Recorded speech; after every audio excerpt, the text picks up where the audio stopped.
show you could have on between 6 and 9. Occasionally, if he calls in, he'll be one of the people who call in. And the show, what do you want from me? What can I tell you? I mean, he's gay Ralph. All right, he's gay Ralph. He's a sleaze loser. What are you doing hanging around such a dirtball like that? What do you care who I hang around with? Why is everyone Because I listen to you, and I don't like listening to that stag. Well, then you got to stop listening to me. What can I tell you? Howard, you got to stop listening. Get the stag off the air. Everybody will be a lot more happier. A lot more happier. A lot more. All right, thank you. Who is it I should be hanging out with anyway? Everybody evaluates your friends as well. They come up to, or actually, usually they fall below people's expectations. Right.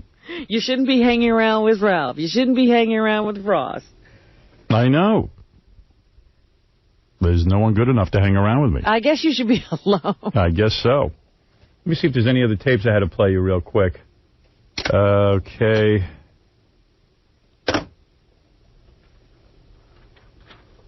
This is me on Bill O'Reilly last night. Did you want to hear some of that? Yeah, let me hear some of that. Here was a good idea, too. Maybe Friday for the last show, we should either have... This is good. My high school band, the Roosevelt High School Marching Band, we come up and do a song.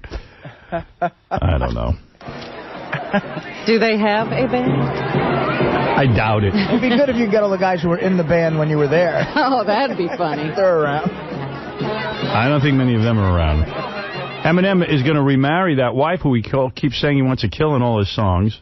And he is completely furious with her. He got custody of the children, or the child from her. And now he says he wants to remarry her. That guy's wild. He reminds me of Bob Schimmel. Yeah, he just keeps remarrying the same person. Even though they can't get along. From this woman. That's right. Okay. I'm going to introduce you to, before I play that tape, I'm going to introduce Steve Grillo from our past. Steve Grillo was my intern.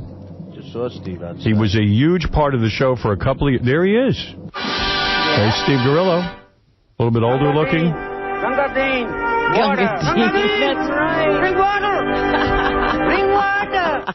Steve was my intern. How many years were you my intern, Steve, for those who don't remember you? About 6.5, 7, somewhere around there. 6.5, 7 years. And the reason we love Steve so much is his voice was so easy for Fred to imitate. And when he gets really excited, he doesn't speak English so well. I don't speak so good. I don't speak so good. I don't speak. Look at my glider. He has a hard time with... That's right. And if you might remember, I'll play you a couple of clips of why Steve Grillo was so important to the show. This is scary. How are you? I'm good. How are you? You know, I had heard you straighten out your life. For a while, Steve tried to be in show business. And he got a little role on The Sopranos for, 1 week for 2 seconds on camera. Yeah, but he was a regular because he was the stand-in for the kid. Yeah. On the show. For Robert Iger or whatever. Eyler. Yeah. But, I mean, he's a grown man, and he was the stand-in for the kid. So he tried, and then he wised up, and he went and got a job as an assistant to an electrician. Well, I was with the Local 3. Local 3. It was long apprenticeship that I couldn't handle. So now I hear he dropped out of that after almost becoming an electrician. I just found out he was 2 years shy after... How long did it take? 2 years. It's a 5.5-year program, and I was starting my 4th year. So the year and a half that I had seemed like 10 years to me. I just couldn't get to the end of it, and I just didn't want to do it. So what are you doing now? It was gilling me. I'm back working at Brunelli's. I'm working at this place, Porky's. Doing what? PA work. I'm bartending, doing PA work. I'm going to start doing extra work again. Just I wanted to get back into show business. I couldn't. The regular life. You were never in show business. You're absolutely right. I wanted to get back into doing something other than an electrician. You want to get back into trying to get into show business. Yeah, exactly. All right. I stand corrected. You're correct. I was really surprised because I talked to Steve a lot, once in a while over the years, and the program was getting farther and farther along. And once you pass a certain test, you make like $40 an hour, and then you pass another test. It was going to be really good money. But last time I spoke to him, his exact words were, "This job is killing me. I feel like a square peg in a round hole." I did. I just didn't fit in. It's the best. It's one of the best unions in the country, and I just. Is it because you really couldn't figure out how to be an electrician? No, I was doing fine. I don't think that was the case at all. I just didn't enjoy the work. Right. You don't enjoy playing with electricity. No. It's a shame. It's because there's a lot of good opportunities that the union allows you, and I didn't make a difference to me. What was the money you'd be making if you after the 5-year program was up and you passed the 2 tests? What would you be looking at? Yeah, right now it's like $43 an hour. By the time I made it, it would have been like 45, I think. It's like a lot. That's good money. Where are you going to get $45 an hour? I'm not. You're crazy. It's like $1,800 a week. But it's crazy. I would have been crazy if I stayed because I probably would have been in a mental institution. He's giving all that up to make about $45 a day. Right. You wish he could make $45 a day.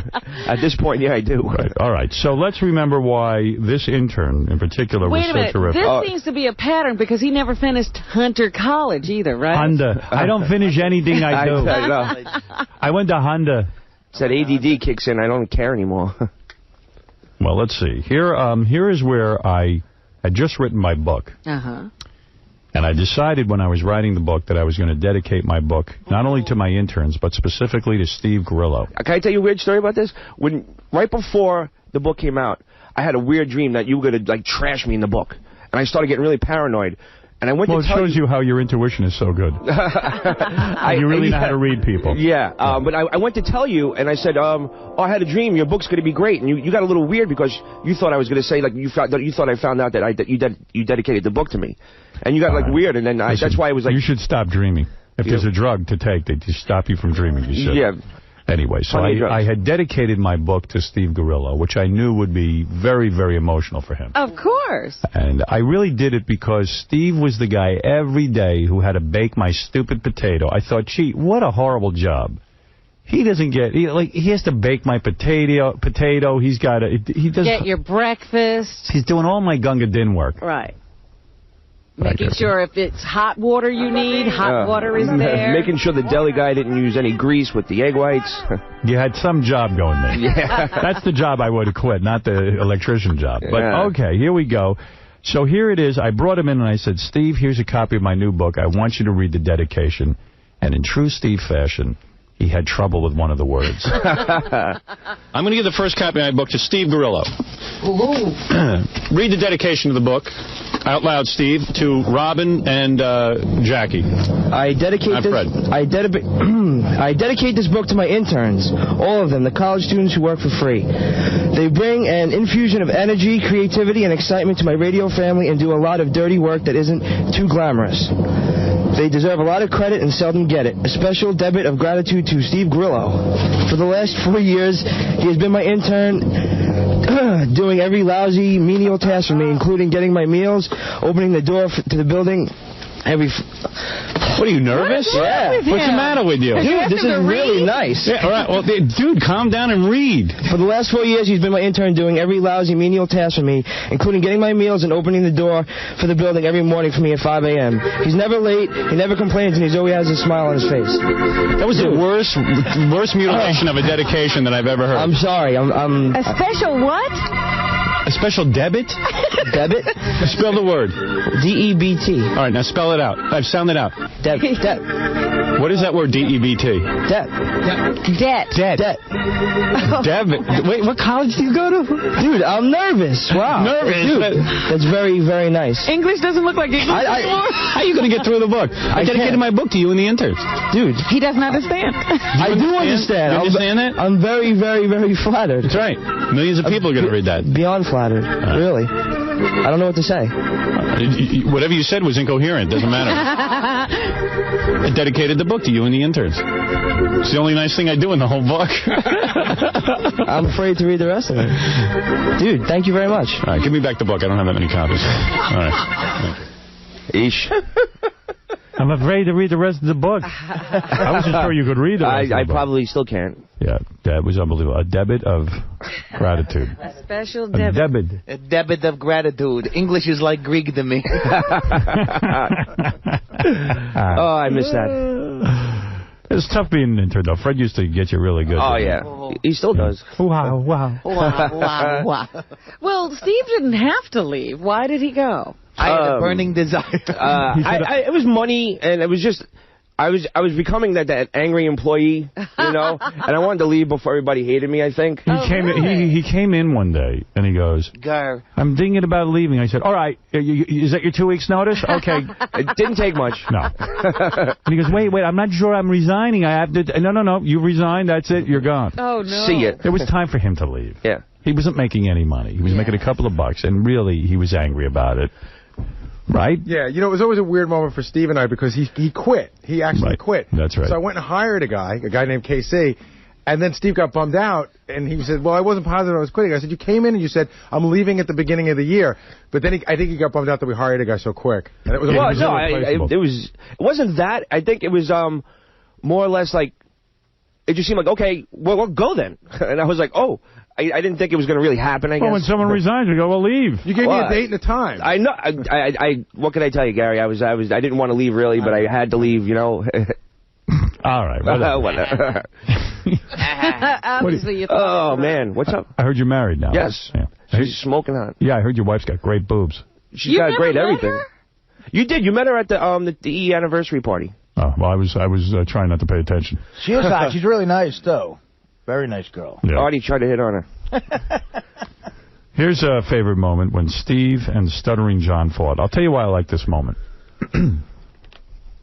So Steve, our intern, who was here today to celebrate our history together, Steve was subleasing Stuttering John's apartment. Oh, boy. Ah, yeah. And Stuttering John had said to Steve, I'll let you sublease, but if I have any problems, you got to leave right away. And Steve said, fine. And it turned out John was having problems. For whatever reason, John needed to unload the apartment. So John said, listen, Steve, you're going to have to leave. And Steve goes, well, you can't kick me out of your apartment. I'll be homeless. And John goes, but you told me no matter what, you weren't going to be a problem. He goes, but I have a problem. And John goes, but that's not my problem. And Steve could not understand Steve couldn't understand any of this. You know, and looking at Steve, watching you explain this, I still don't think he understands. No, I do.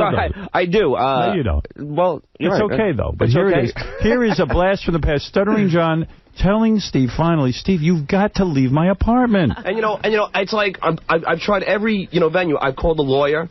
I'm paying a lawyer, and I'm trying every way. But I don't want to be. So what happened? You had a lease. Yeah. And then not renewing the lease. My big deal is I'm homeless. I have no home. Yeah, but that's not John's I can't problem. go home. It's not my problem. Why can't you go home? But it's my problem, and I got to worry about it. I don't have a home. I don't have a roof over my head. I'm not your mother. I didn't ask you to do anything. I said I'd take it over. I said I'd take care of the problem. I'll look into it. And he yells at me, and I didn't do anything. But does he understand the more you look into it costs me money every day? Doesn't cost you a dime. See, he doesn't understand. So you know what? I'd rather not discuss it.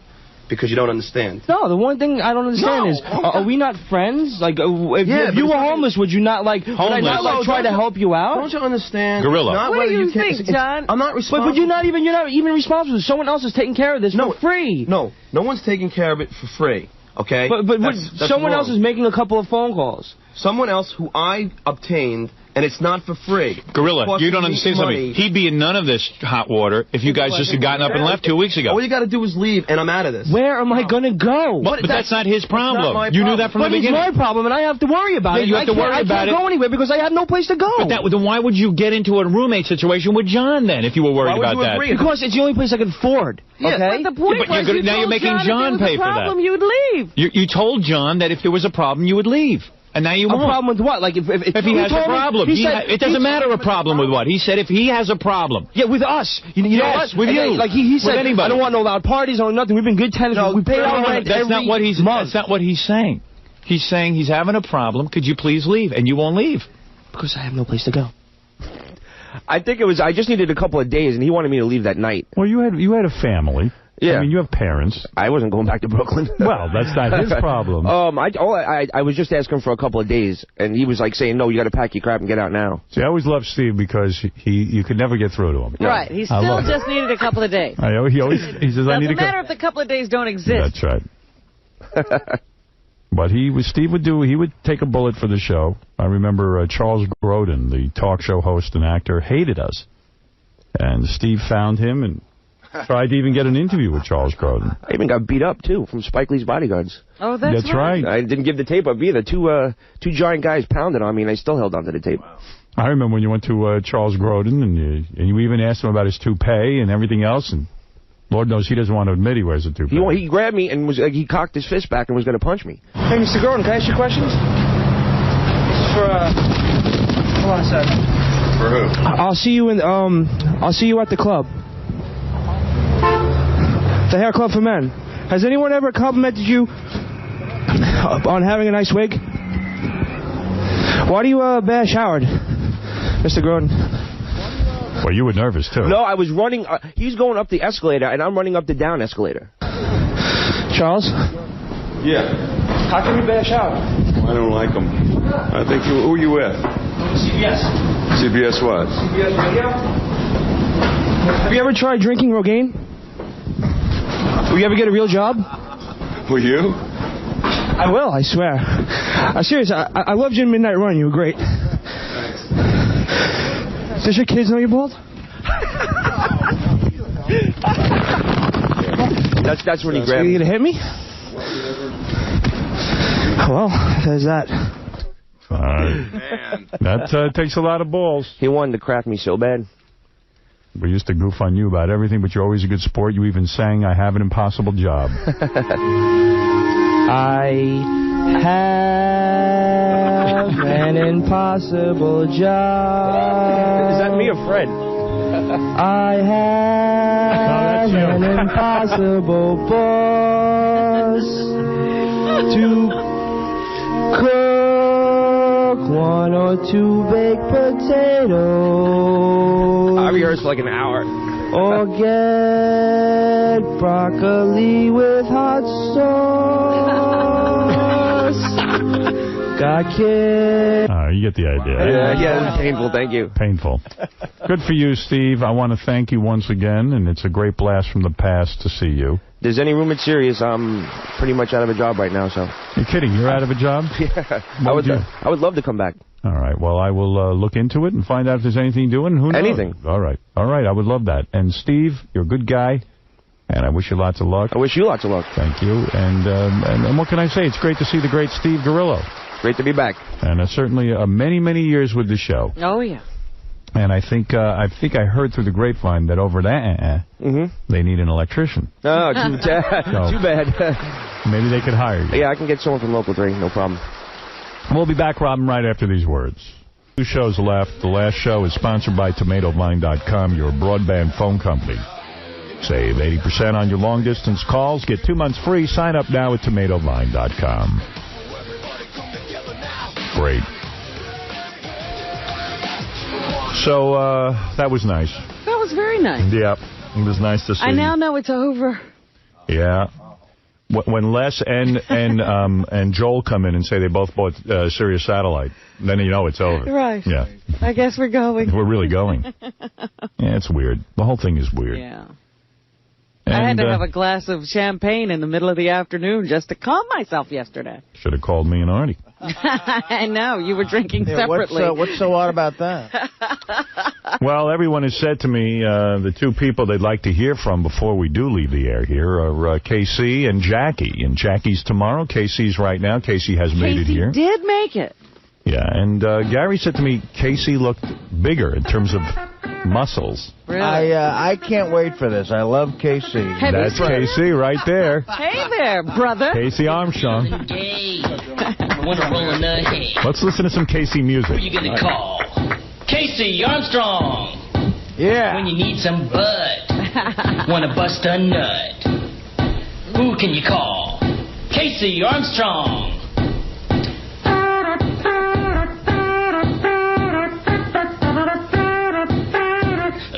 I ain't homophobic.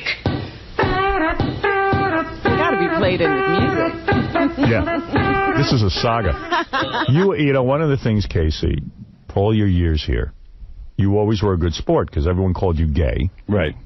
And why did they call you gay? Because I guess because you were muscular and you started you became a male model and you were... Well, he went to the photographer, the gay photographer. Yeah, and then, like, strippers would come on here and I wouldn't bang them. Right. Because I thought they were dirty, and I still do. Right. I think Casey suffered from the fact that all regular guys wished he was gay. You know what I mean? Because, like, you wish Brad Pitt's gay. Right. That type of thing. I was in the green room yesterday, and I was looking at that picture of the three of you guys in the Superman outfit. Oh, yeah. It's so funny. Casey was the only one who looked good. By the way, I don't think I look half bad there. Casey, by the way, you look more muscular now. Thank you. Than ever before. Bigger, actually. Thanks, brother. You look good, too, bro. Yeah. Let's neck. Yeah, right. But you look bigger than ever. And what are you on? Are you on juice now? Yeah. You are? Yeah. You're on the steroids? Oh. Yep. Wow. You're taking the Danny Bonaducci road to health. No. But it's prescribed for me. What do you mean? Really? I'm serious. Testosterone. Why testosterone? Because when I went crazy, I was crazy about a year ago. Right. Which, I'm not cured totally of. Right. I went through, like, a depression thing, and they took all my, like, blood and all that stuff, and they found out I was in, like, menopause. Like, it eats away at all your testosterone. You had menopause? No, it's like, that's what it's like. You're like an 80-year-old woman. Your period stopped. And my period stopped. You went into menopause. I couldn't believe it. My vagina was changing. So you found out that you were in menopause. What? That's an example. Okay. Your testosterone levels were low. Exactly. So they gave you testosterone, and as a result, you've become even bigger and more muscular. Yeah, and I'm good in the.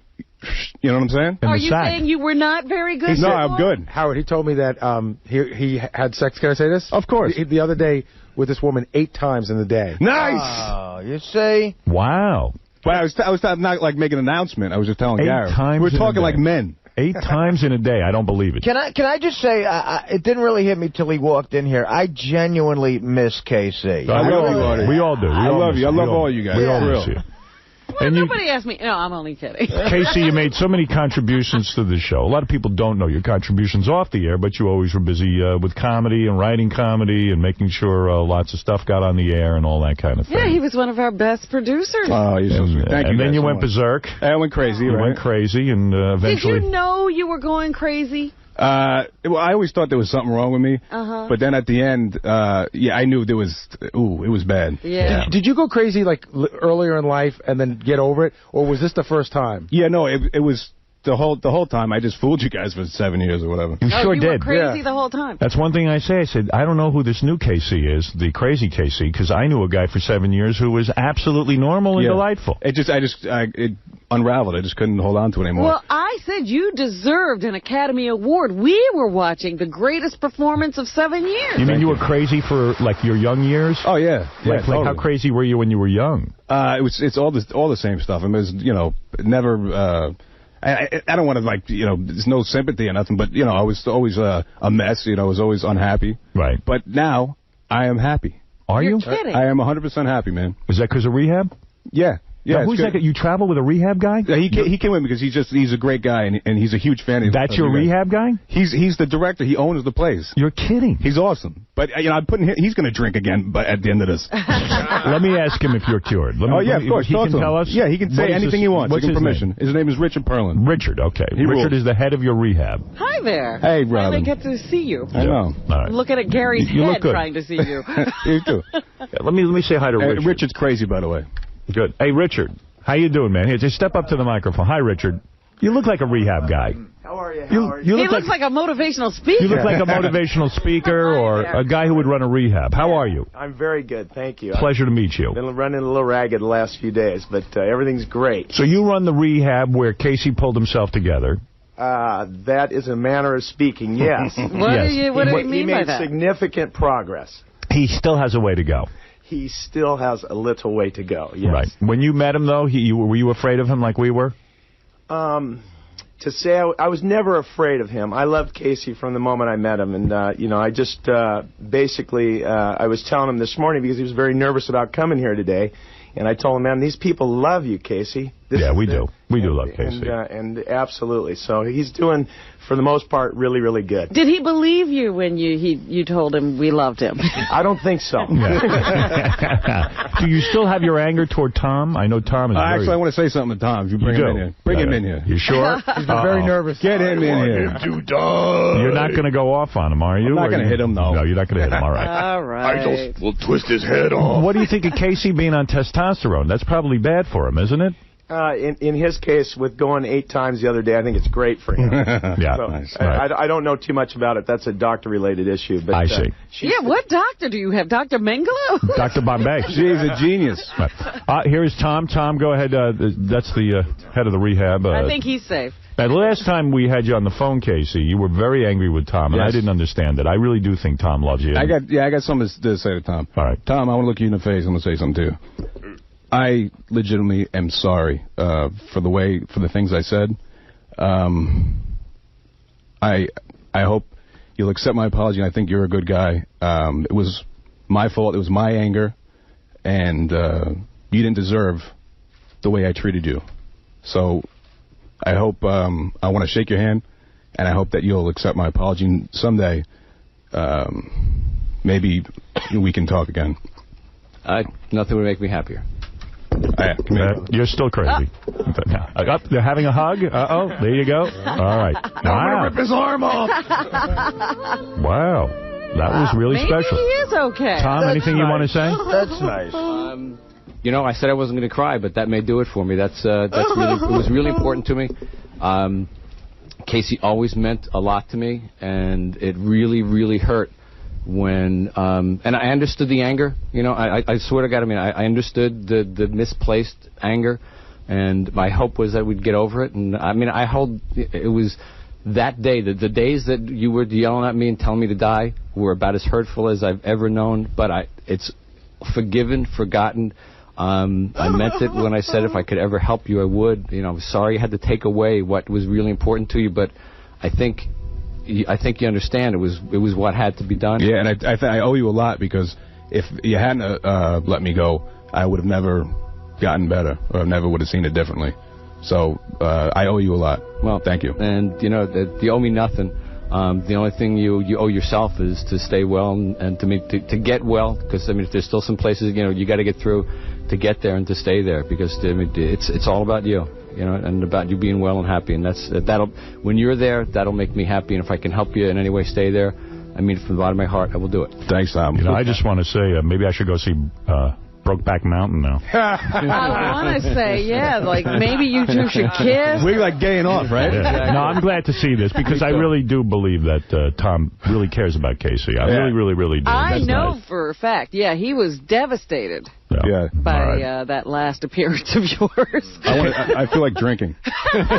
When is the last time you had a drink? Yesterday. Really? Oh, you I back still to drink. Oh, you still drink? Wow. What's the guy from rehab think about that? What do you make of that he still drinks? He's a work in progress. I see. You're working with him. Yeah, we're working with him and supporting him all the way. Right, I see. Well, you seem like a good dude. Drunk but happy. Yeah, and are you happy? What are you doing? 100%, man. You doing your stand-up? Dude, I got this awesome gig, man. I got an awesome gig. Every Monday night, I got my own show at the Ha Ha in North Hollywood. Right. Every Monday, I'll be there this Monday. But I just got this thing. This guy named Johnny Fratto, right? His father was Luigi Fratto, Cockeyed Louie, worked for Capone. Yes. Right? His brother, Frankie One Ear. This guy, he's got a reality show about his life. Yes. So I work for him.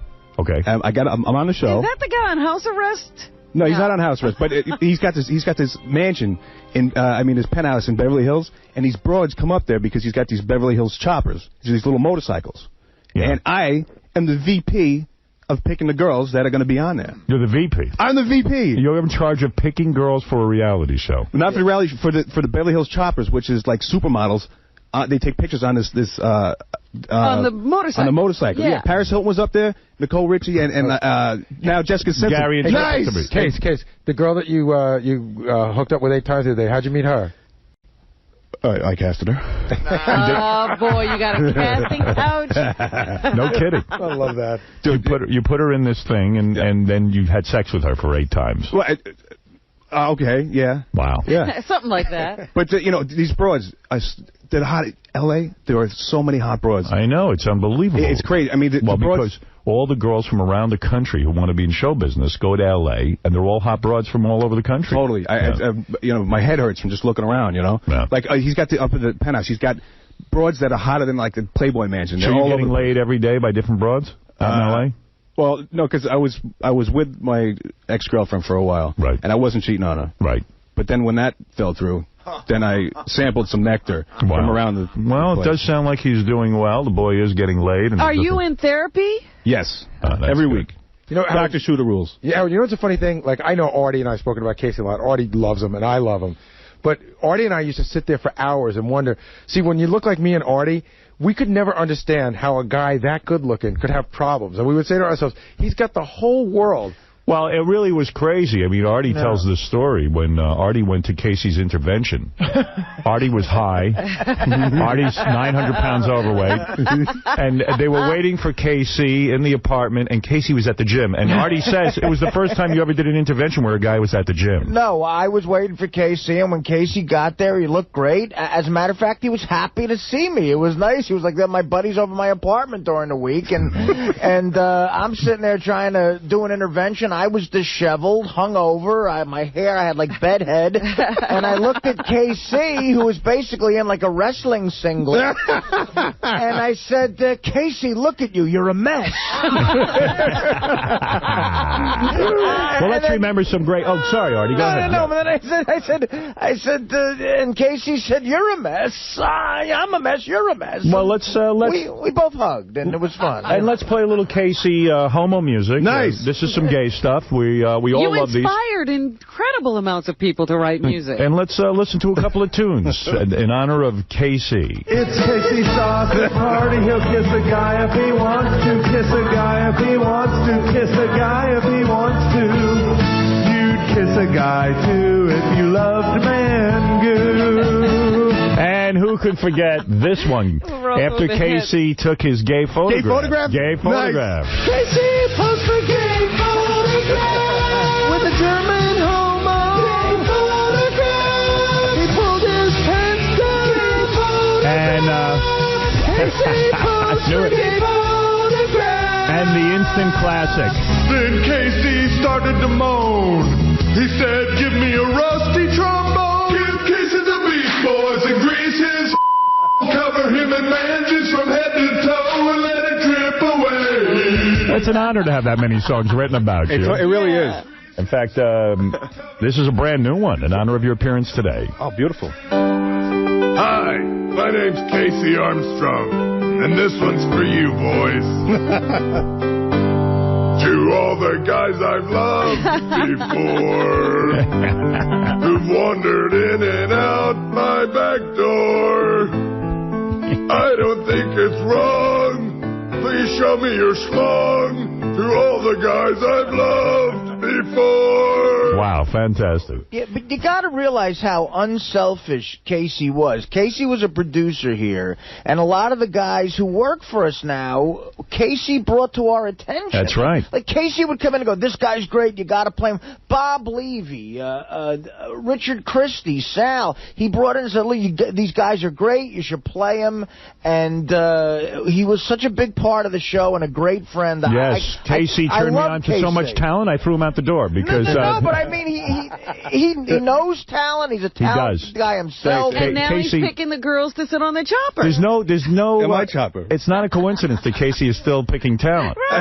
Because you really do. That's the truth, Artie, that Casey brought so many people. Richard Christie was brought to my attention by Casey. Yeah. I used to send songs into Casey. I'd hear them a couple days later, and I mean, I really owe everything to you and to Casey. And isn't it true, Casey did you 8 times in one day?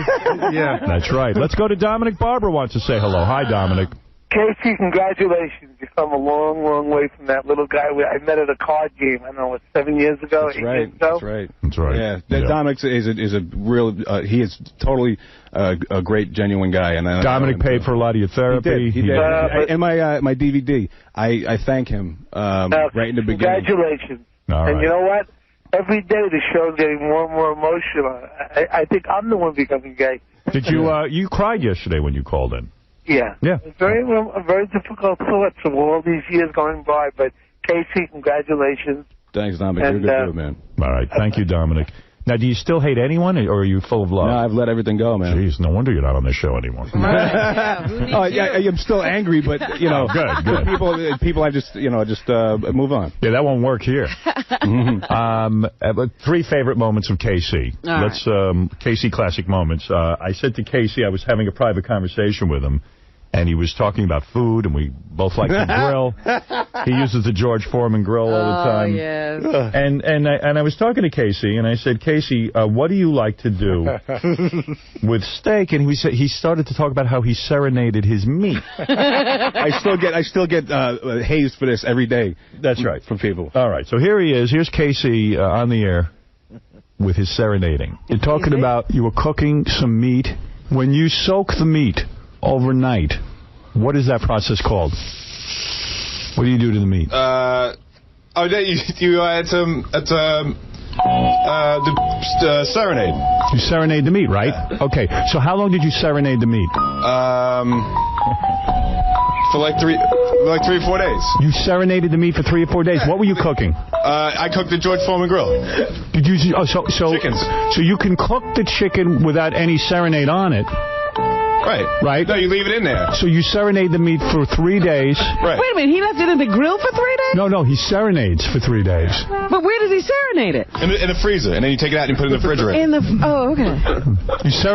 No. You take the meat out, and what do you use as a serenade?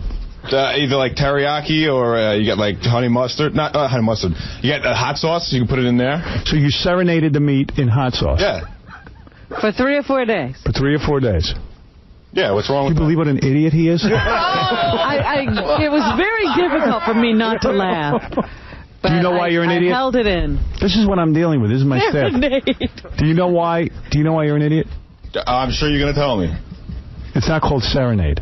Serenade is when you sing to someone. It's called marinade. So what? Same thing. Serenade.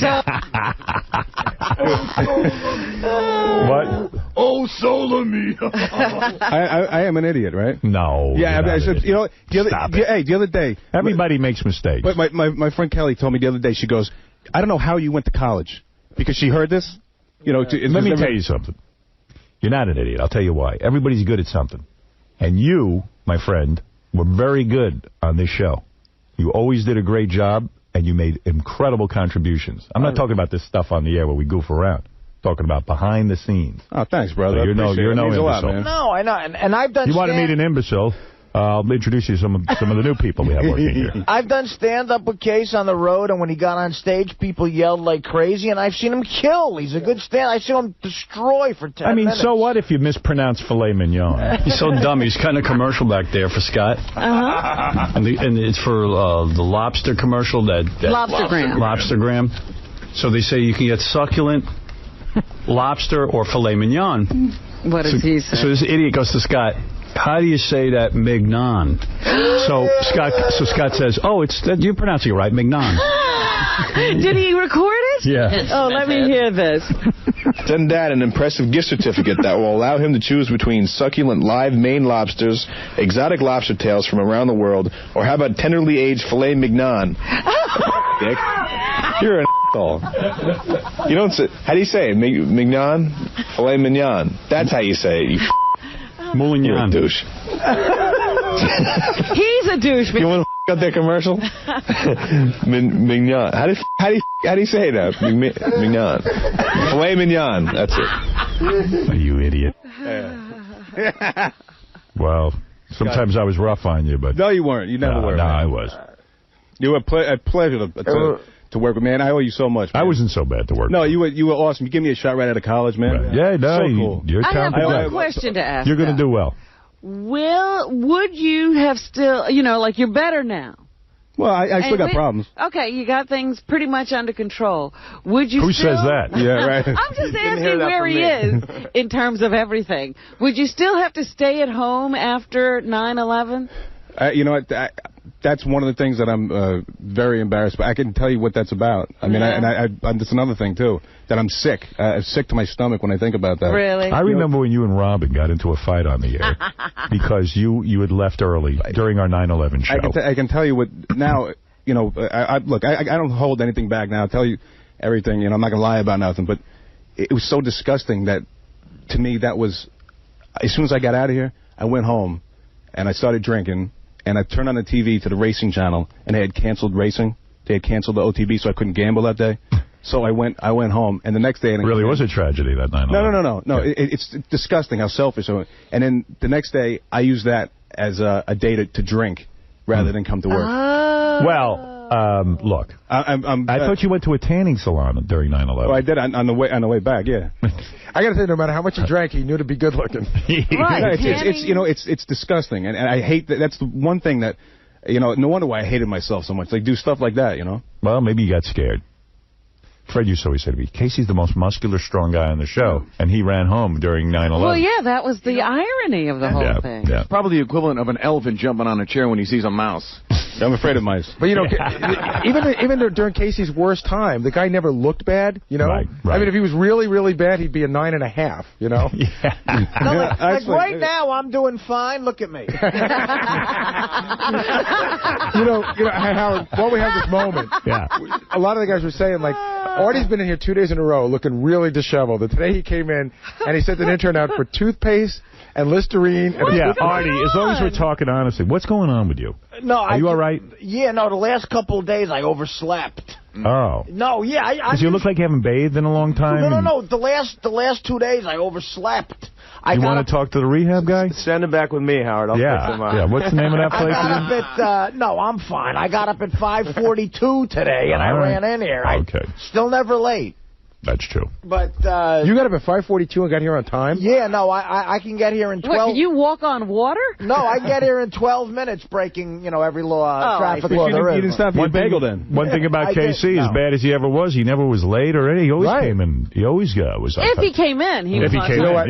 Listen, he was the first assistant I ever had. I used to do this all by myself. He was the first guy I hired to help me, and he made my life so much easier for a very long time. Wow. Well, Casey, I want to thank you for all your contributions to this show. I want to thank you. You're a friend of mine and someone I believe in, and I'm glad you stopped by today. It's an emotional time for all of us as we leave to, leave this home that we've had for 20 years. Yeah, we're all kicked out now. Now we're all out. You're not the only one. Hey, I also just want to tell you guys, you're going to kick ass when you go up to Satellite. Thank you. And you're gonna revolutionize that. Did I say the word right? Revolutionize? You're going to serenade. You're going to serenade us. You're going to totally break new ground over there, and you guys you deserve it, all of it. You're awesome. And we got a show for you over there called Meet the Shrink. We want you on that. Oh my God! No, give me my own serious show. I'll show you how to make DVDs and get them out on time. Really? All right, that'll be nice. Yeah, what's going on with that? You going to get that thing out or what? It's out. You know what? I let it go, and I apologize to everybody who was waiting for it, didn't get it yet. But it's at a distributor now. I put it out of my hands. They said that the guys were on the road with Casey during the summer. They said that Casey was obsessed with making this DVD, and he got off the plane with like a 20-inch enormous monitor. And they're like, "What are you doing?" He's like, "I'm editing my DVD." It's horrible. The broad that I was living with, she said, "Look, finally," she goes, "Look, you work on this 20 hours a day. It's going to be me or it's going to be the DVD." I said, "I'm sorry, hon. There's a lot of people that ordered this thing." Right. So she started taking my stuff and throwing it out on the beach. You know what I mean? Like, wait, that's my hard drive, you twat. Never a dull moment. No, but she's a good girl, though. It's hard to live with me. It's my fault. At least in California, she's throwing it on a beach and not a concrete street. Right. Yeah, right. Well, Casey, we have our own TV channel now, as you know, Howard on Demand. And what the hell? Maybe we'll create a reality show around you. Certainly following you around with your new job would be very interesting. Oh, it's beautiful. All right. But I want to thank also, I'm sorry, I don't know your name. It's Richard Perlin, and just the briefest of plug for Newport Coast Recovery and my partner, Mike Newman. And thanks for having it, Howard, and have a great new career. Thank you. I genuinely miss Casey, man. I really do. We all do. Look for Casey on the upcoming series Son of a Gun, starring Johnny Fratto. For more information, go to BeverlyHillsChoppers.com. And you can see Casey every Monday night at the Ha-Ha in North Hollywood, California. I've played that room. Good chicken wings. And to purchase Casey's DVD, Die Laughing, which is now at the distributor, go to dielaughingdvd.com. And Casey, I wish you the best. Howard, thank you so much. And guys, shows up, hand out a little bit of money, make some speeches, take a few people with us afterwards for a blowout party at the Hard Rock. Wow. Did you go on Yahoo? They're covering the thing like it's a presidential address. No, I haven't had time getting ready for Christmas. They got avatars and all kinds of. They got a Robin avatar and a Howard avatar, and I don't even half the stuff. I can't even follow what's going on there. But they're actually doing wall-to-wall coverage. So tomorrow should be big. No matter what the weather, I will be out there. It's a happening. I'm a big pussy, and the weather scares me, but I don't care. At least they say it'll be warmer. Have to do. Yeah. Flop, flop, slowly going nuts. Yeah. You know, hey, Tom came in during the commercials and gave me a farewell gift. It's a beautiful watch from Tiffany, and on the back it has my years counted up from all my years here. Yeah, he did that for me, too. Yeah, really, really nice. Beautiful. I think he gave one to you, Robin, Fred, and I. He said that, the 4 original members of the show. What did Artie get? Nothing? I don't know. That ain't right. I didn't get anything, but that's Back okay. of his hand. That's okay. I'm going to give Artie a watch. I'll give you my watch. How's that? Believe me, you've been very generous. The only problem I have with the watch Tom gave me is I won't use it because I need to have numbers. I don't understand watches that don't have numbers. Yours doesn't have numbers? No. I don't understand the watches. I wear a watch by U.S. Army. It's the basic watch. You see 12, 1, 2, 3, 4, 5, 6, 7, 8, 9, 10. You can tell the time. I need to tell the time. These watches have become so wild that you can't tell the friggin' time. Right. It's a dark background, the one Tom gave. I won't be able to see. I'll wear it when I go out on special occasions. Right, it would look nice when you don't need to see the time. Yeah, when I don't want to know the time. It's funny you say that. I'm wearing a watch so I don't know the time. It's funny you say that because the in-demand people gave us gifts the other day, and Doug Goodstein got me this beautiful watch. But it's one of those watches that's an analog watch, right? Yeah. And then underneath it is digital time, but you have to hold it in the right light, and you don't know whether to look at the digital or the analog. It's not completely apparent what time it is. I'm very fussy about watches. It's got to be... I'm with you about the... I need to know whether it's 1 o'clock or 2 o'clock. I can't be guessing. Right. Is that on that dot or that dot? No. Well, my first Christmas here, I still have that great watch you gave us. That's an amazing good watch. Yeah. That's a fun watch. That's a stylish watch. Love that watch. I found out yesterday the watches were invented during World War I. Yeah, good for you. Hey, somebody stole... We have a sign here in the studio. It says Howard Stern, and someone stole the H yesterday. People are coming in and ripping things down. They stole... what is that H made out of? Wood. Or something? It's wood. Wood? Yeah, it's weird. Yeah. So I saw some of the disc jockeys yesterday who worked here during the K-Rock era. They ripped down all the K-Rock signs. They put big tombstones, rest in peace. Looked like a graveyard around here. Yeah, a lot of the people who worked on the music format are really freaking out, and I don't blame them. Not only they're out of work, but it's one less music station in New York, and, there's a lot of change going on, a lot of motion riding high. I know Tom had a fit in the halls when he saw that, because Les Moonves and Joel Hollander were coming in, and he didn't want to seem like it was anarchy going on here. Right. I didn't know they were coming in that day. But, yeah, they had taken part of the sign down, too, that said K-Rock. Yeah, there's a lot of change going on here as we say goodbye. Gary came into the studio. They were pulling 6 huge cables into here. And Gary says to the guy, "What are you doing?" Guy says, "David Lee Roth needs to see all the news channels while he's on the air. He's going to have a bank of monitors so he can monitor what is going on in the world." 5 42-inch flat screens, 36-inch, something like that. What? Yes. Yeah, 5 flat screens. Where is my flat screen? There's Beirut. You never asked for one. Well, I never asked for one. Well, I probably and I didn't freak out. I didn't like it, certainly. And I didn't want, and you're absolutely right, I didn't want Les Moonves or Joel to see that, It was anarchy. But there's a lot of angry feelings. Thank you for the watch, by the way. It's beautiful. Beautiful watch. And it's no disrespect to anybody else. I mean, to Artie. I mean, I've got something for Artie. I got something for Benji. But to me, when we started here, on November 18th, it really was the U4, and and I'll sometimes feel. I actually started to cry when I gave Robin her watch. It was very emotional. Yeah, he had to leave the room. You look like you were going to cry when you gave me the watch. It's very emotional. Yeah. And and I am ever since the chemo, I'm so much more emotional than I was before that. Yeah, they say when you have a near-death experience, it changes you. Yeah, I mean, absolutely. I cry at weddings and stuff. It's pretty bad. I do want to make a point that Baba Booey did not deserve the watch. He was not here the first show. That's right. Second or third. My watch first week. No, actually, my watch should have said December 4th, but believe me, I'm sticking with it. All right. I don't think it's right. I'm just going to say it. And I'm really sorry you don't like your watch. No, I love it. I'll wear it, even though I can't tell what time it is. You'll have to wear 2 watches. Can you tell the time with that watch? I just can't see the time. It's hard. You know what I'm talking about? Yeah, I mean, I can tell. I mean, it's not that different from the watch that I got that I told you about in 1984, and yeah, I can tell the time. Is that a very expensive watch? The one that you got? Yeah. It's not cheap. What does that cost? None of your business. Well, I'll go price it anyway. You go price it. I can. Let me see. That's got to be $250. When does $250, $300? There was a. You can go on. You can go online. I told you the other day, there was a great move in the office when Stutter and John worked here. You'd give him a gift, and the second you walked out the door, he'd hand it to Jason and tell Jason to go on the internet and see what it cost. Oh, are you kidding? No. He wouldn't even do it himself, like secretly. After we got the watches, Gary said, you know, this makes it so much harder for me to mouth off about Tom and the way he's treating us at the end. They go, what's going on? I'm disappointed. What happened? And Tom knows why. Yeah, here the issue is there. You need us to move out. We thought we had a plan, right, that was going to allow Richie to start the work and accommodate a cleanup of the studio on Monday. Right. I mean, unfortunately, we've now had that plan has gotten flip-flopped, and we now have to do work in both studios to accommodate everybed who's going to start. Yeah, but what about but I mean, how are we supposed to clear our stuff out? I mean, for the studio, I need to get the studio cleared so that the construction crews can come in, start at midnight on Monday night. Sunday night. Jeez. Wow. You've got New York City construction workers to work on Sunday night. Yeah. Well, that's pretty good. See, I was hoping. But I don't understand something. I thought Tom gave you till Monday. We said we need Monday to clean up. But that changed because they have. Why did it change? Because I guess they have to get the work done. Because they can't wait a day? Not even a day. It's really 12 hours. They can't wait 12 hours? Richie has now almost double the work that he's got to do. Why? What do you got to do?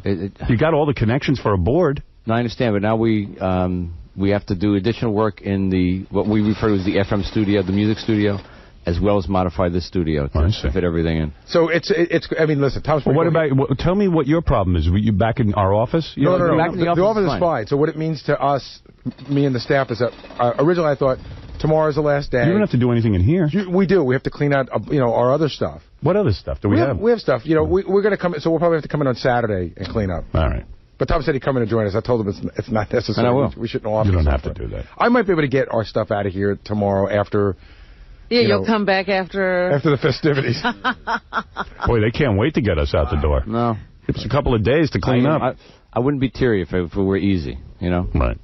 I saw David Lee yesterday. I said hello to him. I wished him luck. Yeah. But, boy, it's like he's like the president walking around, like 6 guys around him. You know what I mean? With pads and pens and everything. A lot of expectations. It's all part of it. There was an architect here. No, I'm saying that. He's like Sounds like he knows what he wants.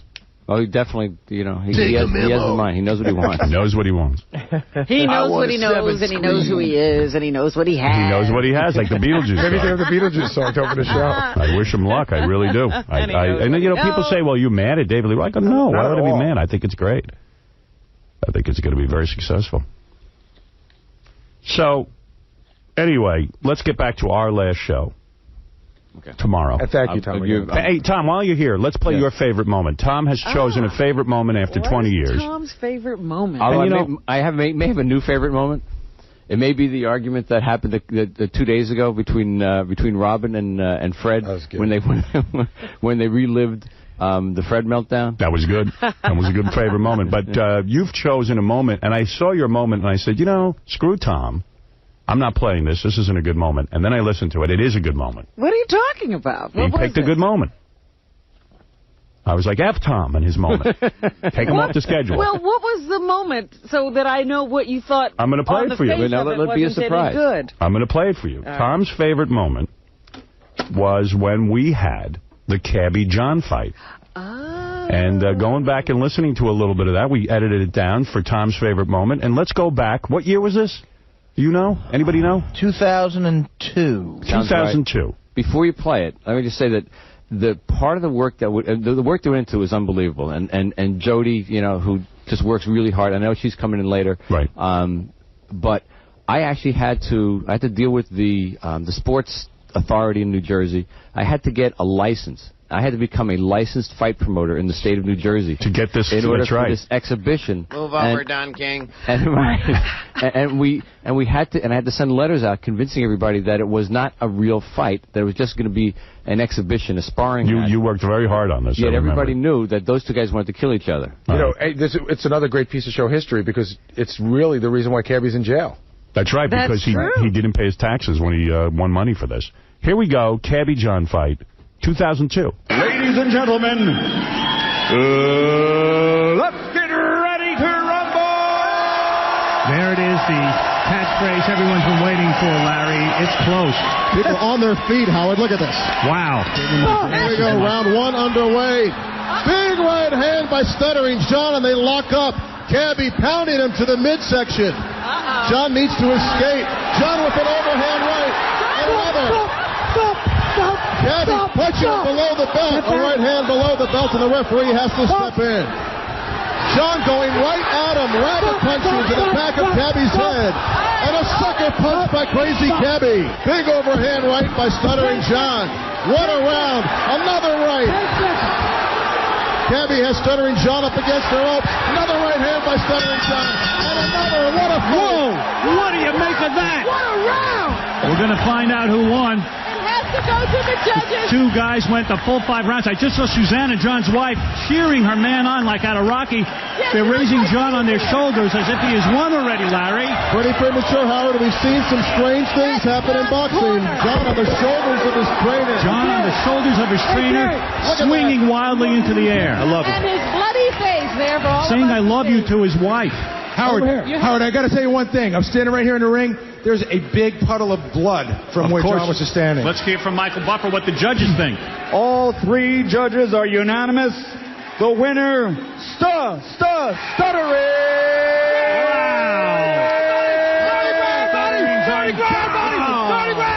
I told you, Robin! I told you guys! I kick his ass! I told you! Stuttering John, a man 100 pounds less than Cabby, silenced Cabby. He's holding the belt and screaming. Stuttering John. I told you, Gary. What I tell you? I told you, Howard. You got 30 grand from me, mother. Right. He's very pumped up. Wow. That was great, man. Doesn't he sound a lot like Scott? When Scott, I don't know what the competition on the show. A lot of adrenaline. You go I 5. don't know. Do all those guys go on steroids when they do this? You go 5 rounds with Cabby, you'll be screaming too. That was a shocker because I knew John was tough, but really Cabby had everything going for him. It was a great moment. You remember Cabby trained by smoking and walking through the park and feeding the pigeons? Yeah, he didn't. He didn't train at all. That was the problem. He should have thought about that. He cost me $2 grand. Yep. I wrote the check. Wayne Siegel and I had a bet. Before the end of the 3rd round, I wrote the check and handed it to Wayne because I knew I'd lost. Right. I must have been drunk because for no reason I yelled Broccoli Rob. Yeah. We're going to take a break. Great moment. Thank you, Tom. That was a great moment. And Tom will be out tomorrow with the crowd. He's going to address the crowd and say his farewell to the show. Yep. 20 years of service on this program. And we'll be back right after these words. Comedy background, something, whatever. I don't. The guy just walks out. I know. It's like, screw you guys. Keep the show going while I walk out. That was 5 years ago. And, of course, the guy who ended up working here was Artie. And Artie's credentials were that he did a bunch of blow on Mad TV and got himself fired. Exactly. Let's say hello after 5 years and honor the contributions, and there were many. Jackie the Joke Man Martling. He is a drunk, a big, stupid drunk, whose wife makes him build a recording studio. And half the size of what he used to be. Dumb and are never gonna. Don't shake my hand. I'm sick. You don't care? It's true. He doesn't care. He uses other people's toothbrushes.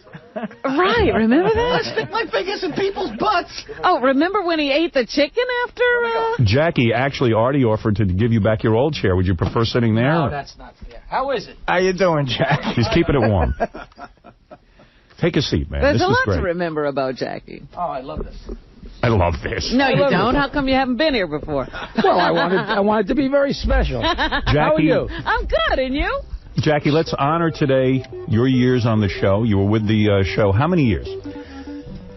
15 regular and 3, once a week. Irregular. Irregular. It's good to see you, man. It's great to see you. We almost went out to dinner. We will. Almost glad that we didn't, because that makes us... This is better. Yeah. It's been 5 years since Jackie's been on the show. And Jackie has made many, many endless contributions, including coming up with the name King of All Media. Is that right? That's right. That's almost true. Oh. Because I wrote King of Media, and you You're like John Lennon and Paul McCartney. Yeah. Oh, it didn't seem I still right. have the note somewhere. It says King of Media, and you said King of all media. Hi, Fred. How you doing? When you walked into the studio, and it's been 5 years, what went through your mind? I mean, was it weird? First of all, I didn't know whether I was going to be tripping over the real doll, because that was there when I left. And there used to be so much crap and drums and everything. Right. And for some reason, I thought that this was much more built up. I didn't expect to be able to see you so well when I first walked in. Well, wasn't there a lot of crap? Well, they've ripped out a lot of the stuff because we're leaving. Tomorrow's our last show. Yeah, it's lighter and brighter in here because the cameras and the lights are gone. Right, it's much more spacious. This is beautiful. You should stay. It's good here now. One of the things, I was shocked. Maybe not so shocked. I used to predict this all the time, and maybe this is a painful subject for you, but after you left the show, you and Nancy got divorced. You know what? I think a lot like you, we were practically separated for years before. It's not something you talked about on the show, but there was no time to separate. You know, you do the show day in, day out, day in, day out, and then on the weekends I'm going and do gigs. Were you separated? We were still living together. But he just saw her so rarely, is what you're saying. No, I mean, we were like broke up, but living in the house. But when I finally had a free weekend, I wasn't going to go looking for a bachelor pad. And then all of a sudden we got that other beautiful house that and it made it easy to. It killed me because of the years you were on the show. You know this show is a girl magnet.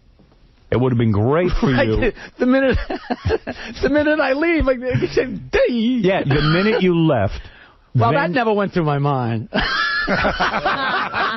Not 90% of every second, Are you sorry now that you left, or are you're happy and content with your decision? I'm having such a great time, but of course, of course you miss. You know what? You don't miss the money and the fame and all this. I almost cursed. But I didn't realize how abnormal it is to sit and laugh for 5 hours a day, 5 days a week. Right. Like it's withdrawal. That's just not a normal thing. I'll get together with my friend Burp and we'll sit and laugh for a half an hour and it'll be great. And I'm like... So when you left the show, all right, a lot of people thought you were nuts, a lot of money on the table. A lot of people still think I'm, I even used to say to you, Jackie, 5 years, big salary, add it all up, stand up, selling all the tchotchkes.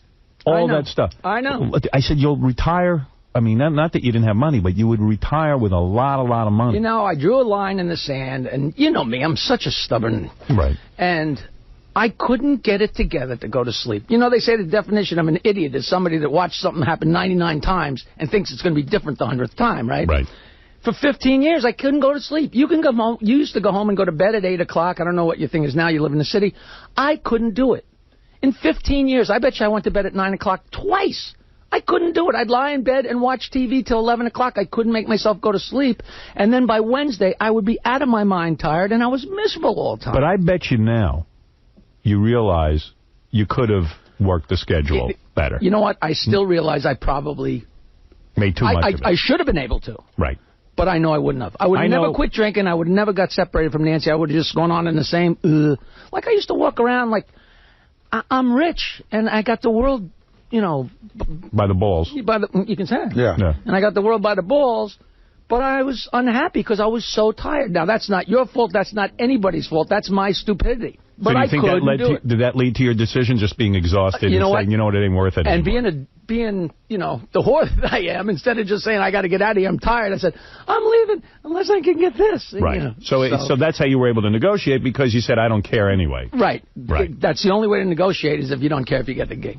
Right. So you made an unreasonable demand, so you I still don't. I stand by the fact I don't think it was unreasonable. So now you're poor, unknown, and well-rested. I got lots of sleep. You got a lot of sleep. You want me to build a house? I got the energy. So did you start dating right away? Because the separation happened quickly, and a lot of us were saying, "Oh, we were like, I can't believe Nancy's leaving him now that he doesn't have a job." But you're saying that was going on for a long time. You don't run out and say you think that like it's all of a sudden like a gun going off and you can't wait to get out there. Like right away you just don't. I always thought you two were in trouble. I used to say it on the air. I thought they were in trouble the day they got married. Yeah, I thought we weren't in trouble. Just every relationship. I think I could have gotten Nancy behind your back. I always felt that way. I thought you did. I came close.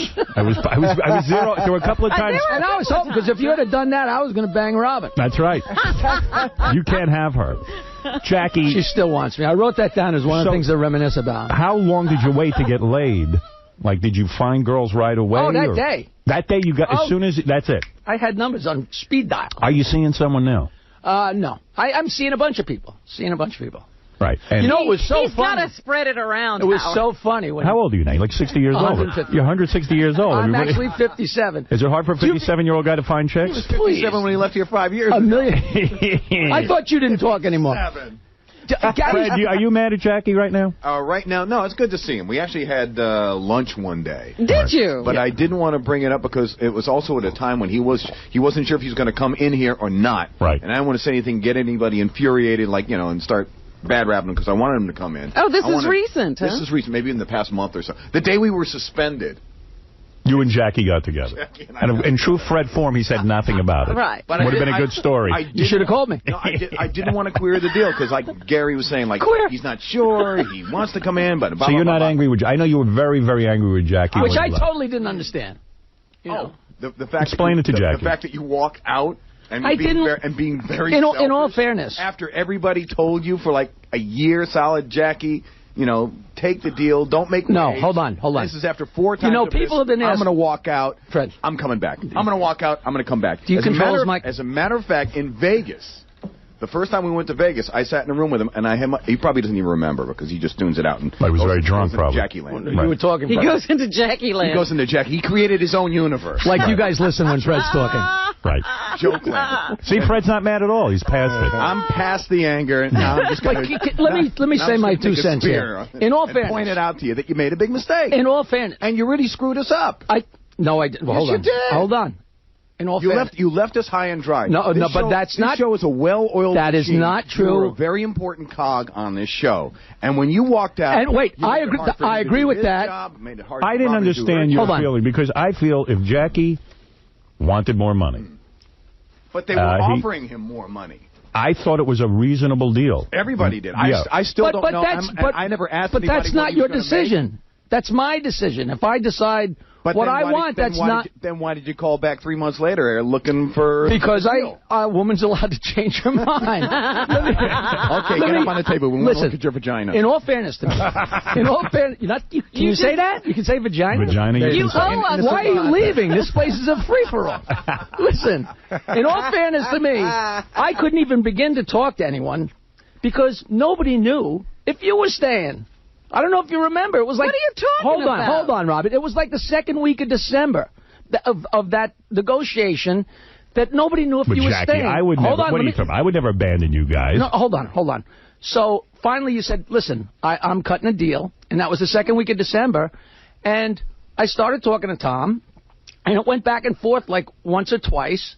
And then there was no communication from him. Like, you know, he said something and we hadn't offered any. I think everyone had given up. They just kind of basically but said... we went 2 months without any response from him at all. And after 2 months, I said to Tom, I got nothing to do except not come in on Monday because there's been nobody's budge. I guess I decided. I said, I'm moving on. Jackie left, and I'm moving on. That's which you're it. allowed I to was do ready. and I'm allowed to do. But this whole thing that...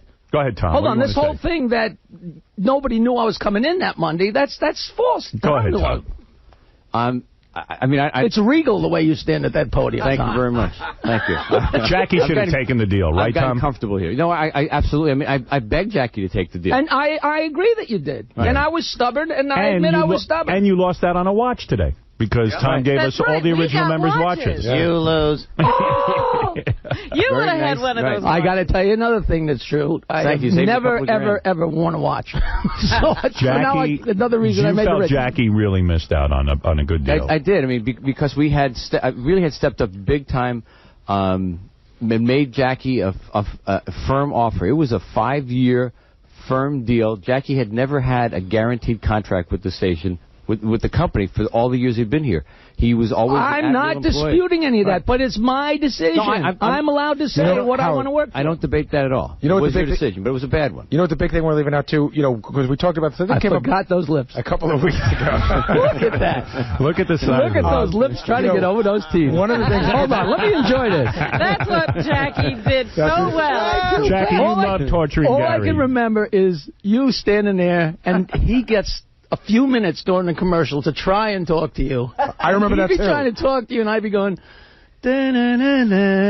from Mighty Joe Young and Climb Joe, and he gets so pissed. I will tell you that your life got better when Jackie left. I'm going to tell you something. It was the 1-2 punch of. My life it really did get better when you left, even though aren't you glad even though I missed you like you can't believe. But it got better because I was able to get more done, and then my life really got better. Again, not a cut to, but when John left, those were the two guys who just gnawed away at me day and night. He would talk to you, and the show would be ready to go on its regular, normal course, and he would just about be out the door, and I'd go, look at that ass. And that would be good for 45 minutes. Here's what he would do. Howard. I didn't even have to contribute. I didn't make fun of anything. I would just remind you to make fun of him. How about the long hours we put in for the Channel 9 shows when me, you, and Fred decided to release our stress by painting pictures of Baba Booey? Do you know, that was maybe... You know, there's arcs of the show where it really spiked, and that was when we were so tight. Painting and getting the berets. Well, we spent all day and night together writing. Can I forget we had a whole entire wall? No, we were supposed to be writing, and instead of writing, we were painting. And what drove me crazy was... Do you still have those? I still have Fred did the definitive painting. Oh, yeah. What drove me crazy funny, I was looking through the Miss America last night, and I ran across that painting. Jackie and I would knock out 10 to 20 paintings a masterpiece of Gary. Fred spent months painting the background of his Baba Booey. He did the Bowie Lisa. And as soon as we'd all get in our berets, and Tom would come back and go, what are you guys doing in your painting? What are you paying Artie for? Artie, what are you doing? Hi, Artie. I'm listening and loving it. Everybody tells me how great you are to me, and I appreciate that. I love you, man. Thank you. I'm a big fan of yours, Jack. You're Absolutely. crazy. Big shoes to fill. Artie had a tough time, right, man? It was weird coming in. Oh, my God. Yeah, come on. You guys were legends. Well, at least you get to sit right there in the spotlight. When they were playing in the studio, they're telling me and Fred that, hey, you're going to be the stars of the show, and then they hit us in the bread basket. And they put Benji up my butt. How's he? Is he over there? Benji took your job. He smells. Yeah, there's Benji. You never liked Benji. You felt he was trying to take your job. I like Benji. I just didn't like when all of a sudden he climbed up my ass and took my space, but that wasn't his fault. Benji, you want to say something to Jackie? No, I owe him money.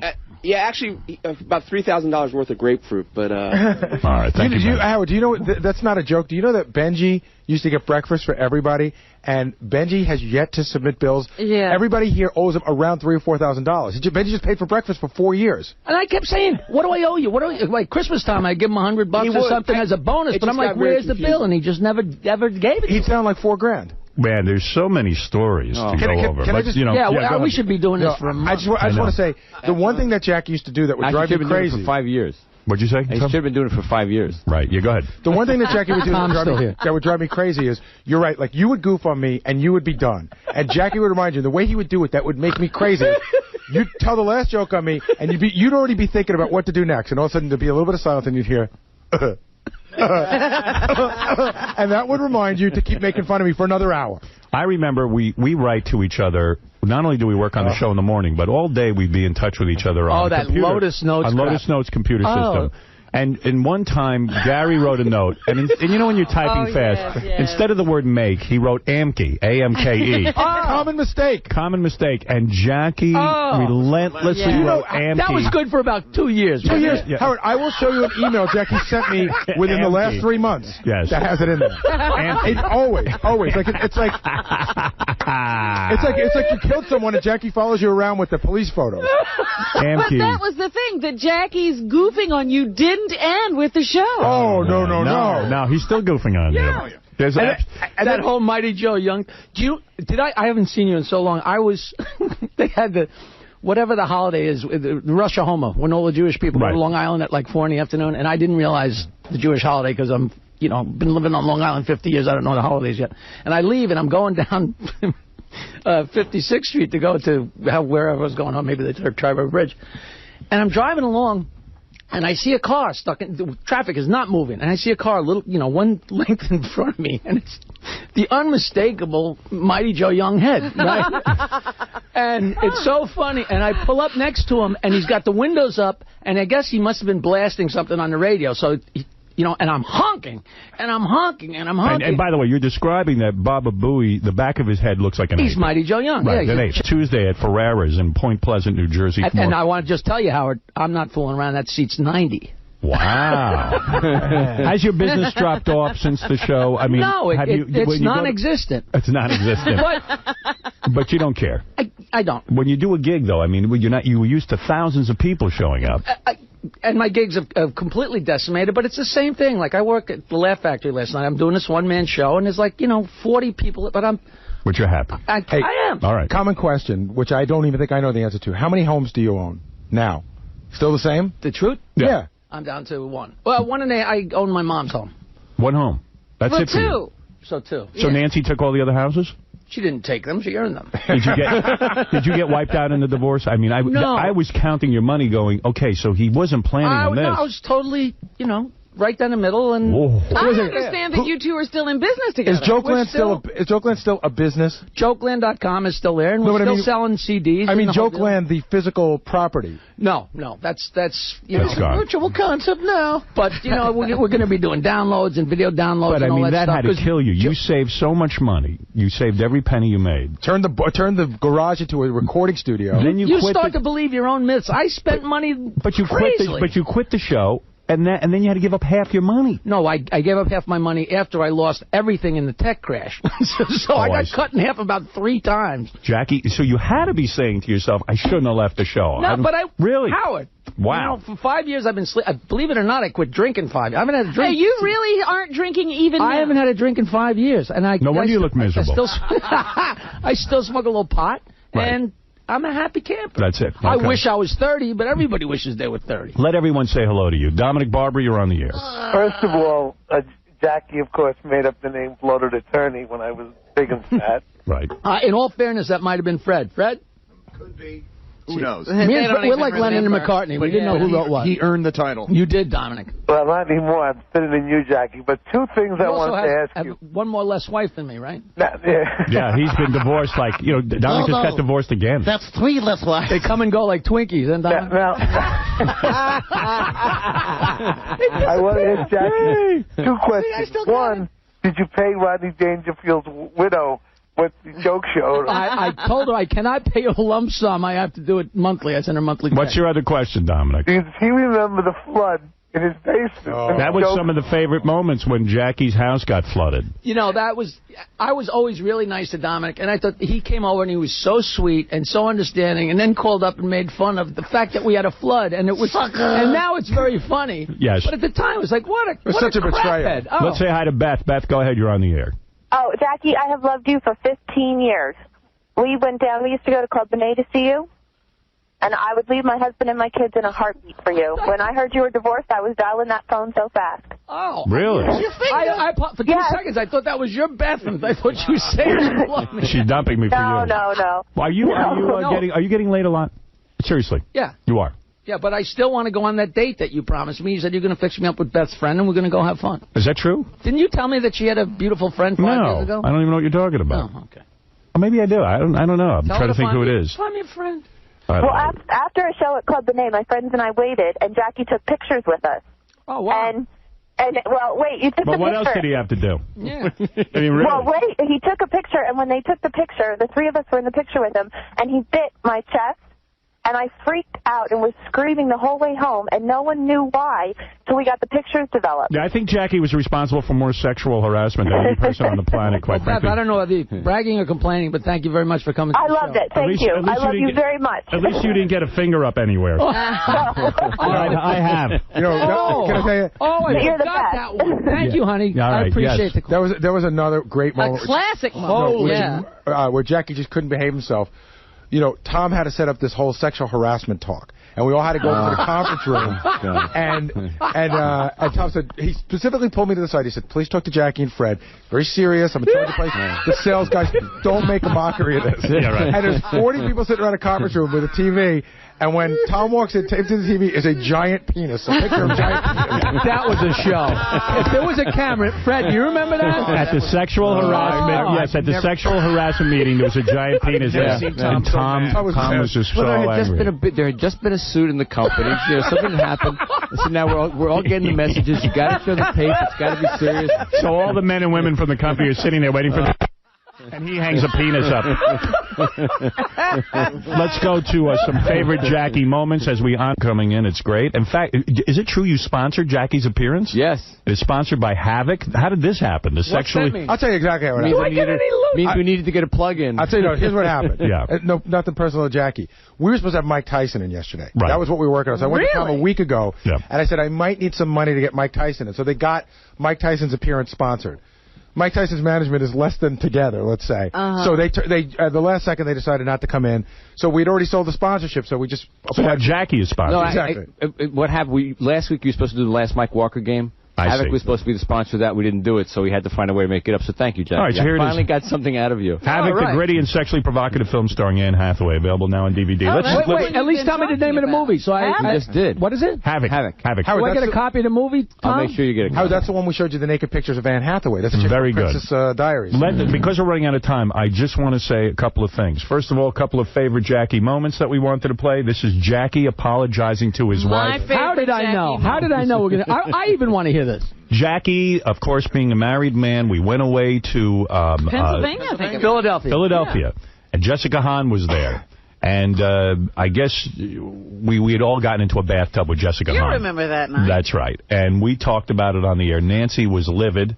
And she made Jackie come on the air and apologize. There's so much more to it than that. But that's not true. On the bus ride home, you guys being goofy took Jessica's wet nightgown and put it in Jackie's luggage. Yeah, Nobody, I did that. Hold on, but nobody knows that. Yeah. That had nothing to do with it. Oh, really? So Jackie got home. He found the wet lingerie in there. I laughed. And you know what he did with it? You did? Because that was that. Jackie. Let me tell a story, because the actual story is funny. The truth of it is that we were leaving the next day to go to Paris, where her sister was getting married. We were going to Venice. We had a European vacation planned. It was a big deal. We were going on. It was like the last day before vacation when we went to Philadelphia for the funeral. Right. And you and me got in a tub with Jessica Hahn, and I left my pants on because I thought there's no foul if I got not just my underwear, I had my pants on. So we got in, me and you and her. Next morning, you made it sound like it was a full-scale orgy. Right. You know, meanwhile, we were in there for about 2 minutes, and it was so stupid and non-sexual, but it was really fun. Right. I was drunk. We were all crazy. So you made it sound like an orgy, so she's out of her mind. When I got home, it's a miracle she didn't kill me, okay? Then she stormed out of the house and left, and I was like, I didn't know what to do. I thought I had covered myself by leaving my pants on. I thought I was fine. And then I opened up my suitcase and saw the pink... If Nancy had been there when I opened that up, I would be dead. Yeah, that's what we were planning on. What'd you do with it? I went out back and threw it over the fence, but I was He laughing. threw it away over the fence.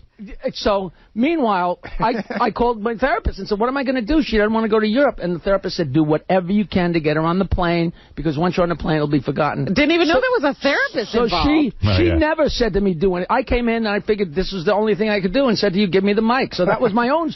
This was your own thing. All right, let's go back. Here's Jackie. Poor Nancy got the rap. Like, you better go in there and... She didn't even know I was going to do it. 601, Jackie Martling grabs the microphone. Give me my Hail Mary pass. There it is. I just want to apologize to my wife, Nancy, for the Jessica Hahn bathtub incident. It's stupid, and I'll never do anything like that again, and I love you, and I'm very sorry. And I'm very sincere, and please don't make a mockery of this. I'm serious. I'm sorry. I'm not trying to bring the show down. I just wanted to apologize. She's very upset. Kill me. Thank you. Kill me that he had to do it on the air. I'm done, Howard. But you know what was Meanwhile, really funny? The first part, wait a minute, but the first part of that is cut off because you started to start the show the way you normally would, and he cut you off and took over the show. You know what the best part of it is, by the way? There's a long pause, and he goes, she's very upset. But the truth of it is, it worked. We went to Europe, and it was fantastic. And that was the only time I ever did. There was one other time I did that. Yes. One other time I did that was when I said, give me the microphone. And I said, my jetty floated away. And you guys made fun of me, right? And they found it in 5 minutes. He lives on the beach. He had a dumb piece of wood that drove me crazy. It was a piece of scramble. Dominic and I conspired. We were going to steal it. We had a boat, and we were going to go out there with an anchor and a whole thing and steal his jetty and take it away. When I heard about that, I was so mad, but now it would have been so great. Would have been the best. It would have been classic. But Jackie loved to drink so much that Jackie would throw parties. Jackie figured out a way to have a party every year, just drinking and painting that stupid thing. Yeah, there was a million Jackie stories. Steve, go ahead. You've got the last word. Hey, fellas, this is like Ringo, Paul, and John getting back together. I'm telling you, listen to you guys for 20 years and just hearing you together again, it's like the family is together once and for all. Well, it's appropriate on this second-to-last show to have Jackie here, and I'm glad he agreed to come in. And thank you for having me, man. All the different songs that we remember you by, this. Oh, and... oh, this is classic. I'm trying to get him to do this. Live. Jackie's musical career. With the long intro. Yeah. You thought he was Arlo Guthrie. You think something important's coming up. Something important is coming up, Quivers. When? Bunch of years ago, I lost count a lot of things, but I think it was about 5 years ago. I was living in a house in Michigan. I was sitting alone one time in my living room or dining room. It was all the same, and I decided I was going to be a songwriter. Well, at the time, I hadn't written any songs. I can hear the radios clicking off. You haven't written any songs. How about this? This is when Jackie has said that this is what caused a major rift between him and Robin. When Jackie came on the air and started reading from your book. Oh, really? Howard, let me just say, of everything that happened in 15 years, the two biggest highlights in my mind were, one, the song I sang to her, that Frank Sinatra song that time. After Frank Sinatra died, I got inspired and wrote an entire song about, I don't know what you're allowed to say about anal sex, about Rob, and sang the whole thing, and you cut me off halfway, and I stood up and finished the song anyway. It's the funniest thing I ever did on the show. And then reading from that book, I still have people coming up to me, ooh, the legs that went on and on. Here's Jackie reading from Robin's book one last time. All right, Jackie, which selection will you be doing? I'll be reading a selection, Howard, from chapter 6, titled The Two Jameses. All right. And this is about Robin, who says that she almost never had a date, but then explains the date that she did happen to take. Okay, let's hear it. In a totally uncharacteristic moment of weakness, during my last year of high school, I'd agreed to let my father fix me up with a date for the senior dance. He was some guy who worked with my father at the steel mill. I should have known better. But my objective was to go to the dance, not find true love. It's a good thing, too, because the boy turned out to be a complete cretin. I can honestly say that there wasn't one thing I liked about him. He was an ugly, semi-literate hulk, totally devoid. Did that drive you crazy, Robin? No. Jackie thought it did. People still, in fact, Ralph is one of the people who does that imitation of me all the time. Like, whenever he sees me. King of all Jackie haters is on the phone. It had to happen. Go ahead. Of course it did. First of all, congratulations, Howard. I'm not saying goodbye to you. I know you're going to soar well above that satellite that transmits you. That's number one. Thank you. Number two, you fat bastard. Let me just tell you something. I came in the studio. I was on the phone hundreds of times saying you were talentless, and you had no clue what you were doing. And I knew that the show made you what you were. When you left, you became nothing again. Please allow me to be the last person on terrestrial radio to say, F Jackie. Wow. Well, Jackie, you had your lovers and your haters, as we all do. And I accept it all. That's right. And let's go to, let's take one last call. Wait, let me say one thing. Yep. Just so I can say that I said it here when it happens. There is now Jokeland Industries. Okay. Oh, well, that's a big announcement. And they have a sweatshop where people are cranking out these products. Me and my partner, Louis Rosalia, have Jokeland Industries. A subsidiary of Jokeland Industries is Jokeland Films. Oh. And we have a film. Tom Ellis wrote it. It's called Lucky, and we're making a movie, and it's going to be great. And I know you guys... What's the budget on it? 3 teeth. No, it's, we don't know yet. Is it going to be? It's one of those things. The budget's going to be however much we raise, but it's going to be a great movie, honestly. And well, who wrote this movie? This guy, Tom Ellis, and he's very talented. And you are the star of it, Jackie? No, I am not. I'm smarter than that. But I'm taking acting classes because I'm only 57, and I have a small role in it. And it's going to be great, and I just wanted to say it here so I could say, I told you so. Well, they're good for you, Jackie. We're in the Sounds like you're on the thing that's going to make him. Imagine it becomes the biggest movie of the year. And I got to say one more thing. Say this. People they're going to start letting you in about 5:30, 6 o'clock. Enter on 56th Street from 5th Avenue. That's the way to get in. And by the way, by the way, the other thing, I have prepared my speech. Good. Emotional speech, actually. Yes. Heartfelt. One other important thing the police want you to know: no camping out overnight. Meaning you'll come and they'll give you a bracelet. You come back, be right up front. But you can't camp out. And the other thing is we do have to, if there is a strike. No gathering. Yeah, I mean. All right. Okay. So anyway, thank you, Tom, Jackie. You know what? There's not enough time to go over all I have to say one more thing. Oh, he has to say one more thing. I'm looking at Gary, and this is a long time ago, like 20 years ago when we first started at the other building. I don't know if you and Fred remember, but it was way in the beginning, and there was a point where he would come in and talk to you, or he'd lean over my mic or Fred's mic to talk to you, and he would leave the room. We'd go to commercial, and me and Fred would have honest discussions. Somebody has to tell him about his breath. Do you remember that? Yes. And finally, we had to have the intervention and tell him. Who did it? I think. Oh, yeah. You did on the air. I could never tell someone that in their real life. We recruited somebody else to tell him. No, you guys always tell me on. No, that was back in Washington. That was the guy with body odor. I'm the guy with bad breath. Right. Well, we're still trying to tell him. Howard, before you wrap, I just have one more thing I want to say about Jackie. That it's great to see him back in here. And the thing that I'll always remember, especially when you go back and listen to Best of, and obviously which we won't be doing it much longer, is Jackie always laughed the hardest when you were delivering his lines. Yes. Oh, yes. That's how he always knew. You absolutely Jackie denies that. He says, you know why I deny that? Because if Fred wrote something really funny or Ben just something, I laughed by how hard someone was. There was many times I went home and Nancy would say, the funniest thing you wrote today was blah blah blah, and I go, that was Fred, that wasn't me. She said, well, you laughed so Jackie, hard. You would laugh hard at other people's jokes when they were funny, but you would laugh hard at your jokes whether they were funny or not. Let's go to Tony. Go ahead, Tony. You're on the air. Hey guys, F Timmy, man. F Timmy, right? Timmy the cat. Yeah. Hey, you know what? This is fantastic listening to you guys, and one of the questions that I have is, any chance of him going over? What, Jackie over at Yeah. There's a full house here. People ask me that, and I tell them there's already a shortstop. You got Derek Jeter, you got Artie there. You don't need another shortstop. I understand. Jackie says he can't get up. Jackie can't get up in the morning. Artie has no problem getting up in the morning. I'll be there to wave when they come out of the building. You know what? I'll tell you what. It was a tough transition. Everyone was used to hearing Jackie on the show, and I know when Artie first started, it was a tough transition. They were used to the sound of the show with Jackie there and all that stuff.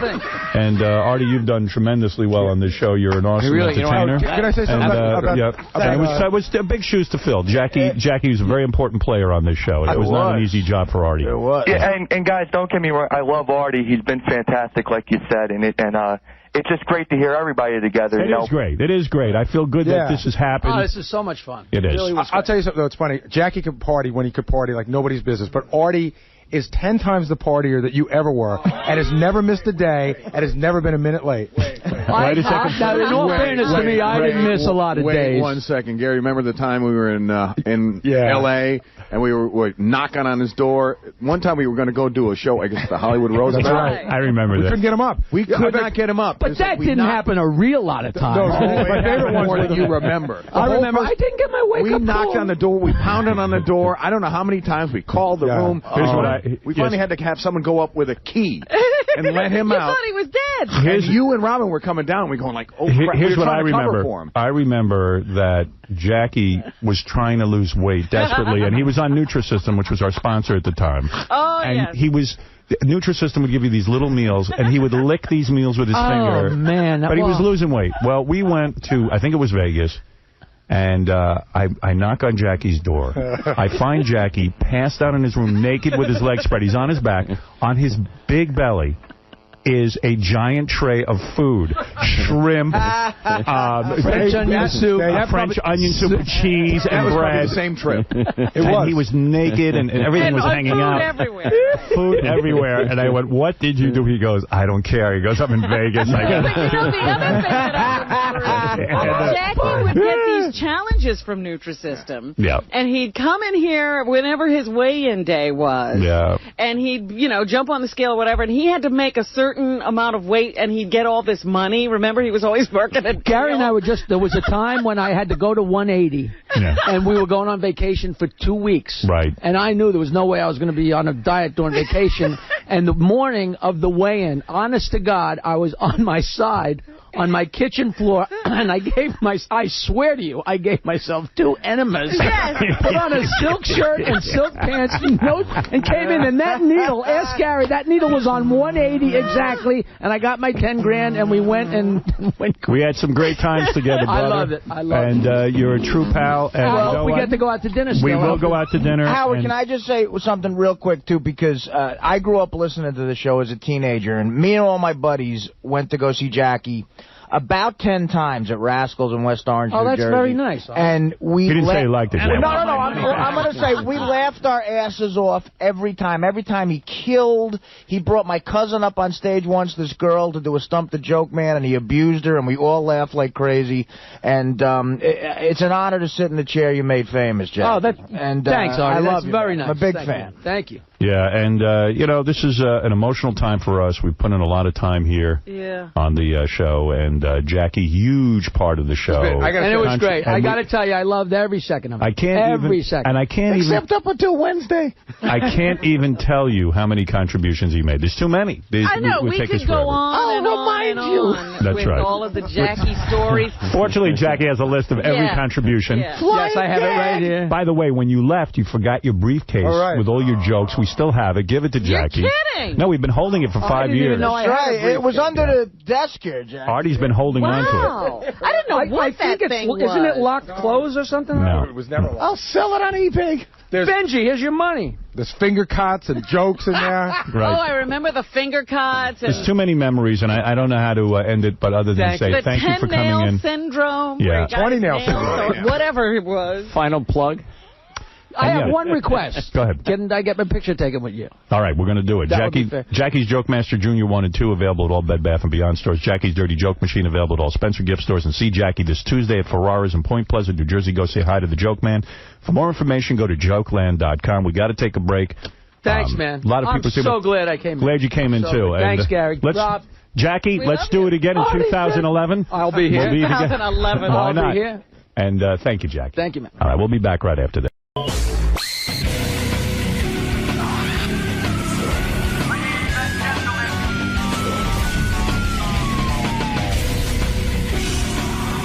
Time for news from Robin. Robin. Scream 4 hitting theaters. That's what we're talking Tomorrow, about. Scream baby. 4. You got a piece of the back end, don't you? Yeah. Nice. Courtney Cox discusses bringing back the series 2-4. Do we want to hear her? It's painful for David to hear. You want to hear her? Yeah. I'll give you the option. You love it. I'd love to. You love torturing yourself. Yeah. All right, here we go. They've talked about it for years and years, so, this was one that I was hoping would come back one day. Oh, shit. Oh, wow. I can't believe it. Howard. Hey, Courtney. I hate baby. David. I'm on your side. That's Right. why I'm here. Courtney Cox. We were just listening to you about Scream 4. Yeah. What are you doing here? I came to see if you like me like you used to. I love you. You well, know you that. used to, but then now you're on David's side. Hey, Davey. Hey, baby. What do you mean, baby? What's going on? I don't know. Can I ask you a question, Courtney? All right. I didn't know you were coming in, but I'm so confused. Hi there. How are you? I love the two of you as a couple. I have a feeling you are making love to your co-stars in I real know life. you do. I You really have such do. a strong feeling. Let's talk about it. And I know it would hurt David to know that you are. And maybe you're being smart about this by saying, look, I don't want to hurt David. But David can handle it. No, it actually makes me feel great. It would make Do you I feel have to? good. Can I not see you? How can I stand up here? I can stand up. Look how cute you are together. I'm going to sit up here. Look how cute you and I are together. Hi. Never mind him. Look how cute you look. And how cute you looked on Letterman with the dress. How about I said I love you? I know. Did you hear me? Thank you. I said I love That Howard. was so sweet. God, you are hot. Really? Yeah. Thanks. You look good, and the shoes are hot, too. Yeah. Thanks. Why did you reject David's advances in Florida at Disney? Well, you see, it's not really the place for it. Why? It was, first of all, it was early in the morning, and David it wasn't like he was like, you know what, this is one of our problems in our relationship. Whenever I would need consoling from David, he could not literally put his arm around me for 1 second without completely getting a boner.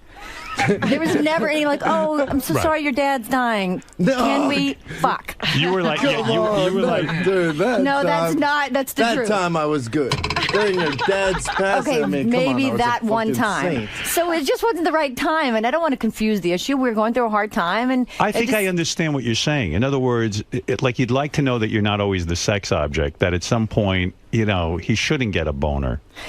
Yeah. He should be able to console you Listen, without it having to result in sex. Exactly. Is it that simple? For him? No, it's not. I mean, that's just a... is it that simple for me? For you to get hard, yeah. I'm always ready for you. You got to just be in therapy, intensive therapy, and then you'll start to get in touch with what she needs. Yeah, no, I know. I'm more in touch with what she needs now. Your father dies and you got a boner. No, that's not true. That wasn't a maybe good not example that because particular time. You're right. But it's just I hear what you're and saying. she starts to like you also, just to be honest, she takes one sort of thing or a couple times and then she clumps it and like that's what happens all the time in our relationship. It's not really true all the time. Oh dear. But I know what Courtney means. Like Beth has that effect on me. I'm always boned up and ready to go. Like if she just sits near me, I start to get really fucking sexually excited, which is great. She's beautiful. Yeah, I hear you. It's great, but like sometimes I got to keep that under control because I got to like kind of act like I know what's I got to be interested. You know what I'm saying? You got to at least. You got to fake it. Yeah. I got to at least fake it. Like I hear what she's saying. Maybe you need to whack off before you see Courtney. Yeah. Maybe do that. Sure. So when he came on to you at Disney, do you mind if I do it right now? You felt it would have confused the situation, right? Yeah, I don't think it was the right time. No, I think there's a lot more going on there. I think you're over it, baby, and you just need to admit it, and we just need to figure out like next steps. Is that true? Wow, that's heavy. Is it over? That's heavy. It is over. I told David it's over. You know what? Here's the truth. You would have been with me. You would have wanted. Not at Disney World. You can't count that as the place where I'm not into you. No, but you. I was in it was like the worst. I can't even tell you. I had just woken up. He'd been up all. He doesn't sleep. There would be you couldn't resist me. I mean, we've been here. Not in that moment. I could resist anyone. I know, but still. Okay, but I don't think that's the issue. The truth of the matter is that. We love each other so much. We have such affection for each other, but we are very different. There's no question. Do you fight all the time? Is that no, it? We're not fighters. We're not fighters. We probably don't get as real as we needed to, as we do now. Yeah. I mean, there's a lot of things like David likes to do completely the opposite things that I do. Do you not like to go out? I'm a homebody too. I'm a homebody. I don't like to do I like to have people over, but I'm a little socially not. I don't love it. David is and he doesn't drink anymore. He's completely sober, but. He likes to go out and dance. He's a part of the Speechers Madhouse, which is fantastic. I freak out too. I do not like to go out. Right. Thank God Beth does. And when Beth does, it's fine with me. Just go and then come home and then everything's cool. Because I just want to hang out, watch movies, eat good food, and chill. That's all I want to do too. Go on my computer. But David, I don't want to inhibit him in his life. He really is a very gregarious guy. He's very outgoing. I'm much more of an introvert, even though I seem. And you have not had sex since you guys broke up? I have not had sex, but let me tell you something. It's not that these people that you think I've had sex with, they really don't want to get involved in this mess.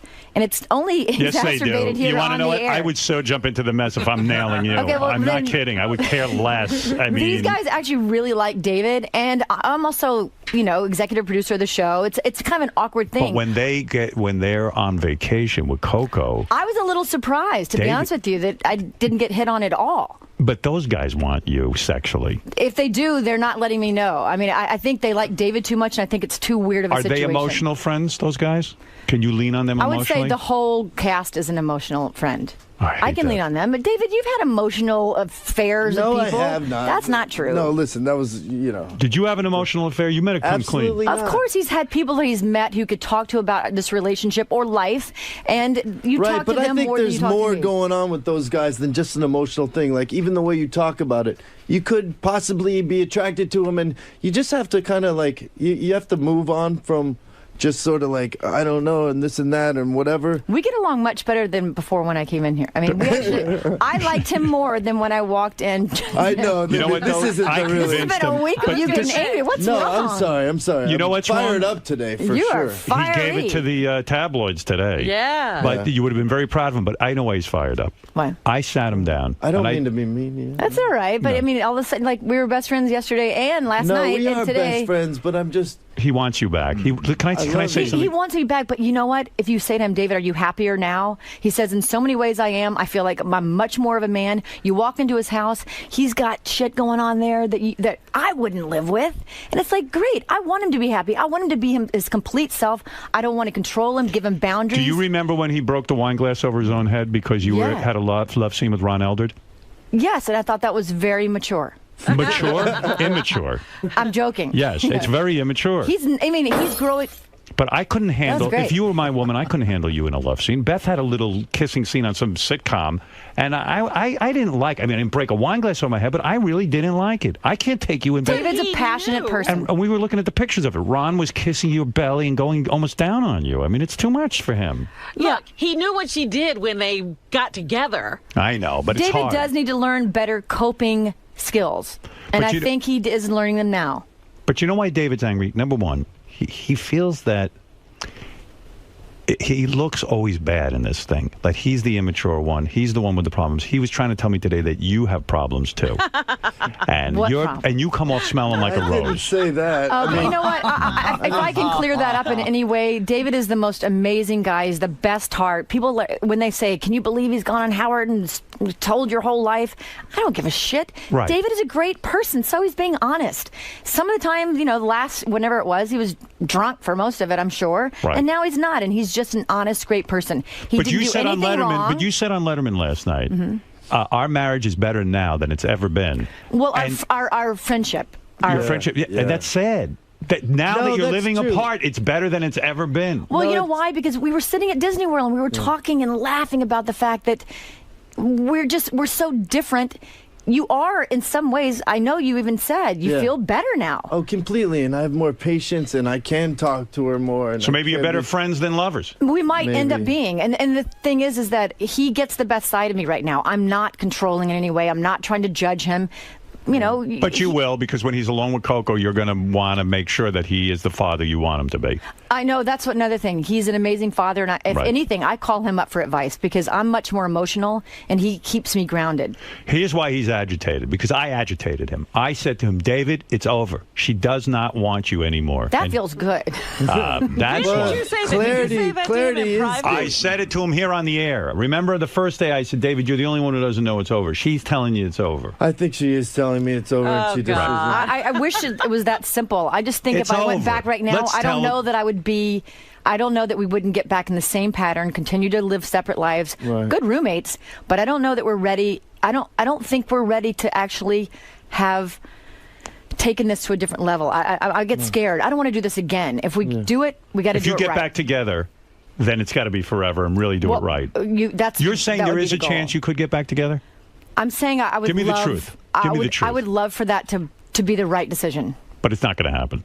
I wouldn't. I don't know what's going to happen. I mean, do you really want me to come back and have it be exactly the same way? No, not exactly the same way. Well, what on but I earth don't is going to be think different?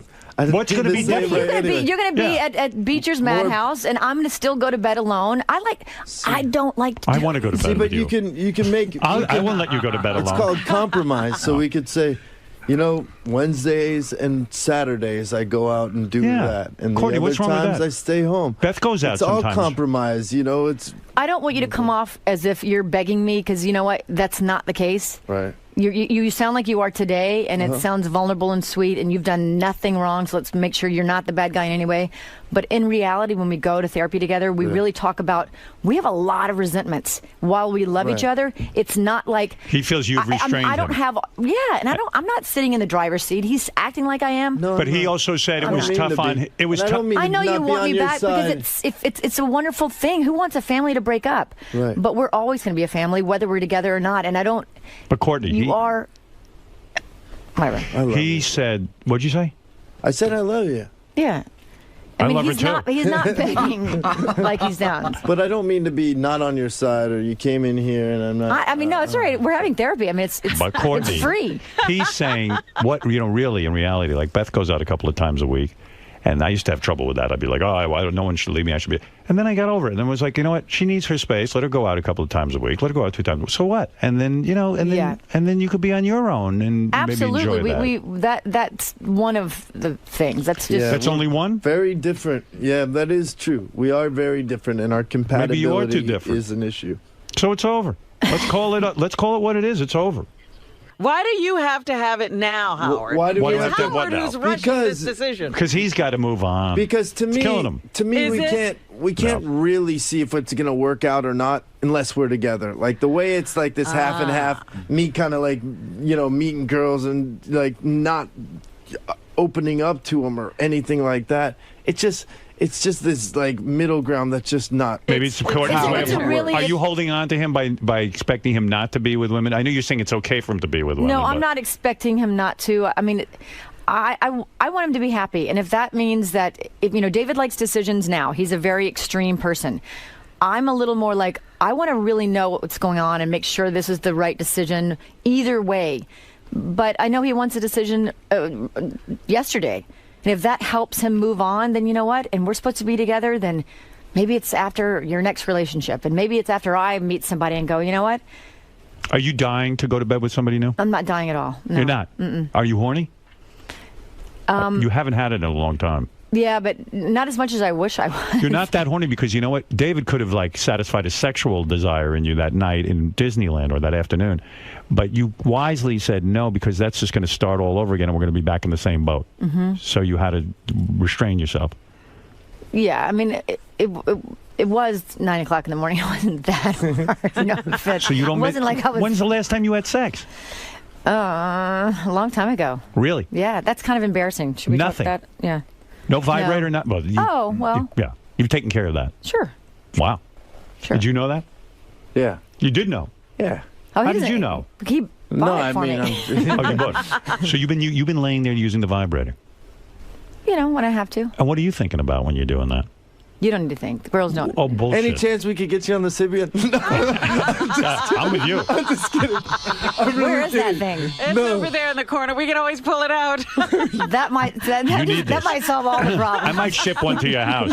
Oh, this would be the complete awesome bookend if you got on the Sybium and I got behind you and sat there and said, "Fuck me, Courtney. Let the poison out of your system." That would just fucking kill Well, you could the whole control it world. if you wanted. Oh shit! You were wearing underwear on the Letterman show last night, weren't you? No. You weren't? Yes, of course. Were you? Yeah. Boy, you looked hot. Thanks. Sexy. Why would I wear underwear? You're going to have some big romance. David's going to kill David. You got to just calm down. David has had, David's doing fine. This guy is gorgeous. First of all, he's Yeah. never looked this good. I know. He does So look good. our 11, almost 12 years of marriage, He's never handsome. looked this hot. You are unbelievably You're still attracted to beautiful. him. Oh, no doubt. Look at him. When you masturbate, do you ever think of him? I honestly don't think. You just put it on there and go. Yeah, it's not. That's what it Robin doesn't does. take that long when it's electric. Wow. Wow-wee. You really don't need to. No, Girls, you I don't don't. think do that. I say to David, I used to. This is how close. You don't visualize anything? I guess men are more that way, huh? When we were at Jimmy's party, at one point, were you connecting with me and David interrupted us? I have this feeling. Well, I did have a connection with you. Yes, I was Yes. talking and I was opening up and telling you why I was nervous to do your show. And then David broke in. Yeah. Yeah, I was, I was having a good time. I was trying to connect with you in some way. You did. You I'm broke sorry. that up. You got jealous. I didn't purposely, no. I don't know about I that. think I was trying to get her to get on your show. Yeah. You know what I mean? Like, yeah, it'd be cool. Would you freak out if Dave, like David was talking about, first of all, one Am of the I problems. blocking your camera? No, one of the you're blocking Fred, and I can't blame you for that. Sorry.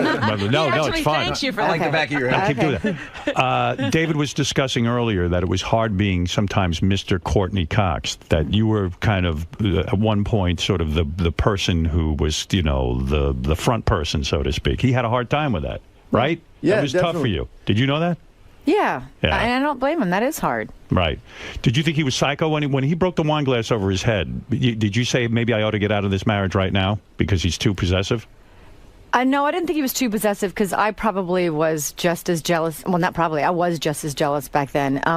But there have been many times in the relationship where I thought, like I remember one time when we first were going out, I pulled over on Mount Olympus, and I called up my friend and I said, you know what, I'm on my way to break up with David.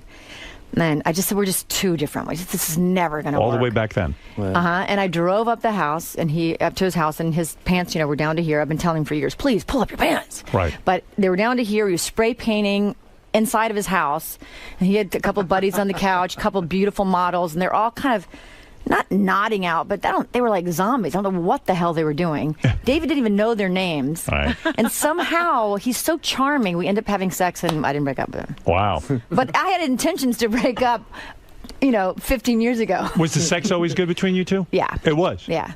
He's a freak. No, what's his... No, he's loving? No, he's loving, but I would say at the end, like he had told the world, I don't think we tried our hardest. Right. Yeah. Yeah, you were disappointed in your lovemaking. Yeah. He I said told it you was- I would like, What did he I say? didn't kiss her as well as I could have. And maybe I prepared- didn't. Are you prepared to kiss her the right way? Yeah, I mean, you are. You're ready. You would right now go back to the situation and really pay attention. Listen, I have no, we can look for better, more happy, this, that, more compatible. The fact of the matter is we have a family together. We have beautiful love. She's my best friend. She makes me laugh like nobody. We have a lot of fun together. That's what I'm and we saying. could live a happy life together. Now, Yes. could there be somebody I'm more compatible with? Yes. Could there be someone she's more compatible with? Definitely. Could there be somebody that makes her more happy? Like Probably me. More comfortable. Yeah. Somebody like you probably would make her more, comfortable. But go and she find could me, spend another time- me. All right. Yeah, exactly. Yeah, what are the That's chances? really- very difficult. Would it freak you out if he started dating Jennifer Aniston? Yes. That would freak you out. Freak me out. You got to do it. Well, it would just hurt me because I have a real thing about friends, and I don't. I mean, she's one of my very best friends, so that would be weird. That would be amazing. What a story. That would be a great story. Oh my God. Could he get her? I would think that she cares about me too much to let that happen. You've told her everything about what's going on, right? I mean, yeah. you probably have confided in her more than anybody. So she knows everything. Yeah, she knows everything. I mean, yeah. Right. Yeah. I would say so. That's going to make it hard for you to get her. No, I'm not going to get it. You're not going to get her? Don't try, David. No, of course not. God. No, I don't want it. No, that's There not goes the really respect. Yeah, right out the There window. goes the memory. He's got a big penis, though. I know that. Cool. He does. He does, right? Yeah. Biggest you ever been with? Ooh, interesting. I think maybe you just... There was one other person. Bigger. Hmm. No kidding. But second biggest. Michael Keaton? Mm-mm. He doesn't have a big penis. Why did you run to Michael Keaton when you guys started to break up? Why are you going to him? Why am I going to Michael Keaton now? Wait, why did you go and visit him when you guys broke up? When David and I broke up? Yes. Why? Am I right, David? Not true. It's No. not true. Oh, my God. No. Who did you run to? You're trying to If I ran to him, he'd run from me. That's hilarious. That's how you do it. You I don't know. Something. I like it. I like it. This That's is so fun. I must have something interesting going here. Yeah. Wow. I ain't running to Michael When Keaton. did that happen? You're not going to Michael Keaton. Someone had a bigger penis. Yeah. I think in a way, you're imagining a life with someone that's going to be unbelievable. I hope you find it. But I don't think I'm imagining my life yet. I think that if I did, I would be, that's projecting to the future, and I think I'm too afraid. I actually don't know what's going to happen. Mm-hmm. I feel more hopeful about his life and him finding someone who he is really the are you afraid to be alone at night? yeah. Are you having a hard time with this because you sleep alone? I like to sleep alone. I just get scared to. I mean, I've got locks like you wouldn't believe. And there's Right. there's people around and shit. I have people around. Yeah. I know, but it's scary, right? You don't have someone Yeah. there in bed with you. I mean, I don't emotionally. mind that. That. You're well, okay with that. Yeah, that part I actually. Well, also Coco sleeps in the bed with me most nights, but Not healthy. I know. Because you're using her as a surrogate. No, Because, she's using me. well, you're using her, too. You like it. I'm concerned about that. Well, I prefer her to sleep downstairs because she wakes me up so early in the morning. I thought it was incredibly sexy when you were on vacation and your titty popped out of your bikini. Thank you, yeah. I saw that, and it was a nice shot. Thanks. You know, thank God it wasn't embarrassing or anything. Were you aware that your breast had popped out? I had just ridden in a wave and knew when I got up, I was like, oh. Wow. And I looked over to my friend. I said, did you see that? And he said, no. And I said, oh, well, the rest of the world will. And I put it back in. And it didn't, you know. And you're swimming the whole time. These guys are photographing you. You have no choice. Yeah, I knew Yeah. they were there. You So did. I was arching my, I worked it. You worked it a little bit, yeah. You posed a little bit? Oh, of course. I'm such a sloucher. Does it drive you crazy that, like, Playboy would have paid you a fortune for that titty, and yet there they are on the And they beach got it getting for it for free. free? Did that Yeah. bother you? I didn't think about it. Now it does. Yeah. Yeah. I mean, thank God you have nice nipples, too. You know, I mean... Especially when they're cold. That's right. Oh, Yeah. you look great. You looked Thanks. fabulous. Why was David not invited on that trip to, I'm not talking about Disney World, but before But, that, yeah, to St. Hawaii Bart's. or St. Bart's, wherever you were? Well, it was really more of a girls' trip at the beginning, and then my friend Josh said, Josh, the guy from Cougar Town. Yeah. Yes. He ends up there suddenly. Well, I'm very open, and I said, oh, you should come. It's going to be beautiful. I didn't know how it was all And going he to shows unfold. up. Mr. No, he America. didn't show up. But actually, I did invite him, but I He's a didn't great think, guy. oh, yeah, this is a girls' trip, and I shouldn't be doing this, and I'm not inviting David. I didn't think it through. What girls were there with you? I didn't see any girls.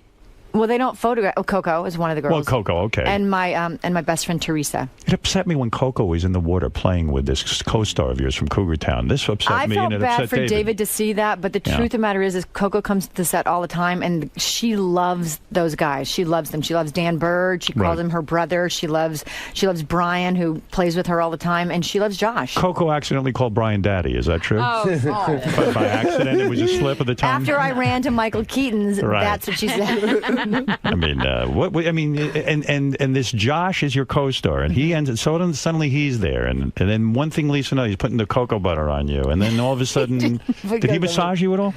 No. Did he visit you in your room at all? Yeah. He did. Oh, Josh happened to come into your room. They came to watch the Kentucky game. The As a matter of Kentucky fact, Teresa and I and Coco, we went out because they didn't want us to be with them to watch the game because they get pretty. This guy's rowdy. working you. He's working He's into so your not pants. working me. David, tell her. I mean, He doesn't. He actually doesn't want to. Oh, look at you. No, I'm telling. Well, yeah. I'm in a I don't good know why. relationship, and I want to work you. Come on. What the fuck are you talking about here? Right, David? Listen, he's This a is cool it. guy. I like Josh a lot. Yeah, So, that's the problem. He's Listen, a cool if guy. it's not going to work out with us, I do want her to be happy, and I do want, so. Does Josh call you I at want night? clarity.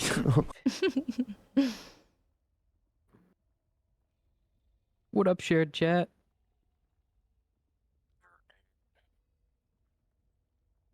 All right, let me see. And then let me go ahead and send you an invite really quick, TC.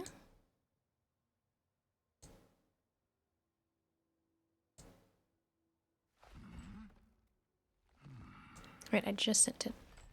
Yo, what's up, Ruby? I think long hair though. I What's good, bro? I think long hair. I think All right, I'd we're gonna like try something new for the rivals practices. We're gonna try and like swap people in and out of roles. That way, we can all get some practice on a few different characters. Sounds good. I play whatever, so. that. Okay. What's up, Ruby? What's going on, man? Welcome back, my guy. How's everything? Everything's good. I actually wasn't planning on going live, but I got talked into it. Probably for the best, honestly. I need to be going live. So we're gonna play some rivals. Yes, I'm we gonna throw us are. in. Jay, you joining up?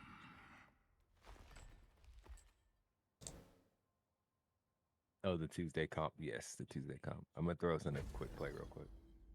Yo, what's up, Jay?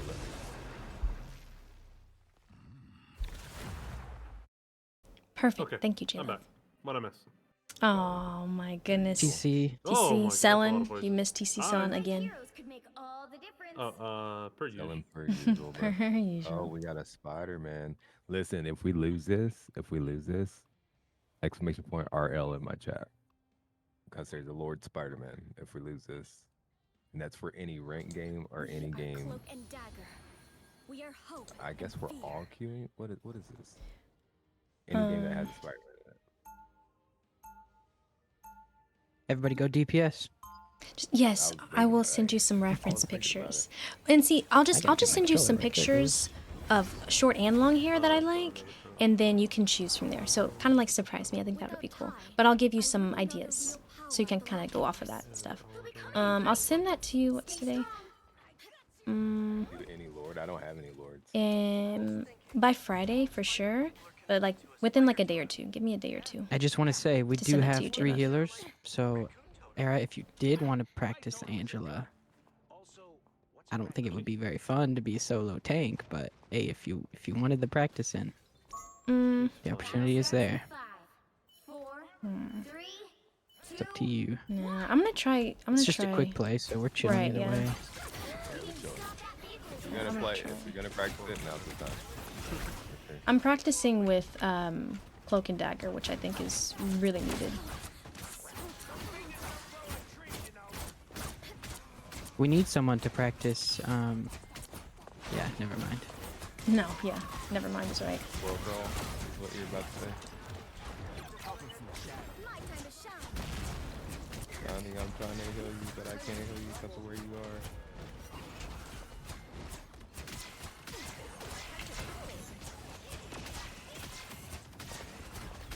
Spidey dead. Dubs. Nice, nice. It's our Spidey. Oh, I should clarify okay. that. All right, all right. Like, nice, nice, nice, good. nice. Oh, wrong. Okay, got it. Wrong spider.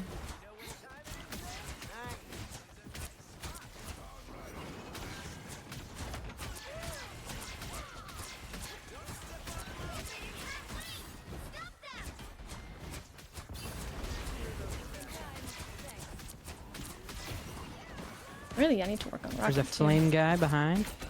Flame guy behind. Okay.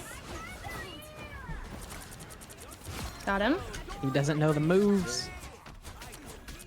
Oh my gosh. Okay. All right.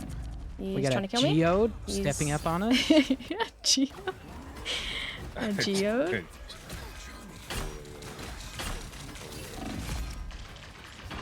Trying to heal you if you get where I can heal you. My time to shine.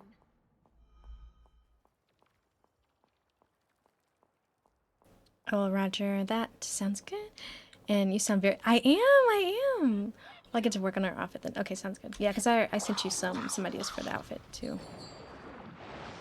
That gets me. I was on an entire floor above that, guys. That is crazy. I lived. He killed himself and not me, guys. Nice. Oh, that's... Us. She said us. Us. She got eaten. Quiet, lady. Quiet. Geode's back on the point.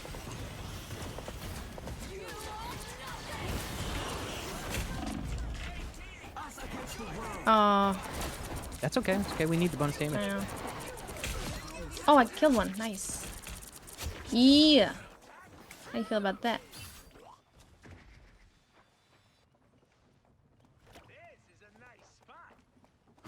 My time to shine.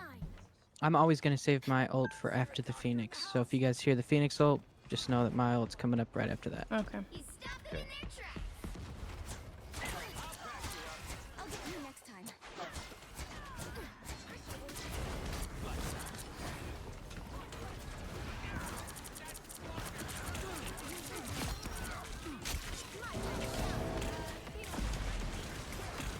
Are you mad at me because I hurt your little feelings? Did I kill you? Now you're all mad. Now you're all man. Gonna go down to the river with the little skeleton swole. With the little water. You missed, buddy. My time to chance to stop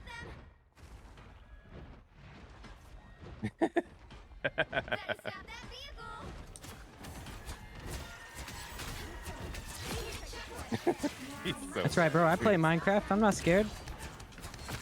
Oh, little Namor upset. Oh, I That sounds passive aggressive. You got something to say? Shouldn't let him in there. Apparently, I can't kill the supports, but I can kill everybody else.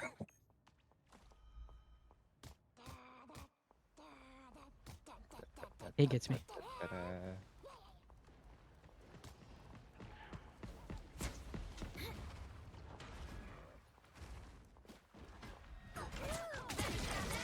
My goodness, the whole team is like fine.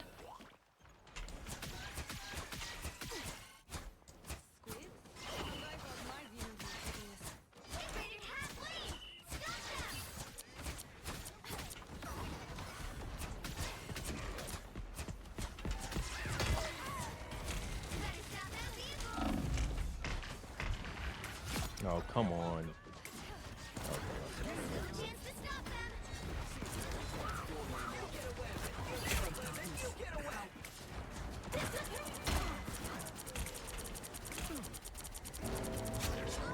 Oh, okay. My time to shine. I'll get you next time.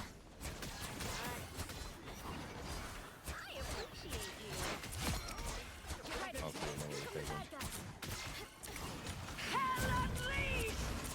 Right above. Oh my gosh, I'm dead. I should have used my cloak. The light always comes back. They don't have a Phoenix anymore, so I'm gonna go ahead and ult. Right. Nice deal, nice deal. Light consumes you.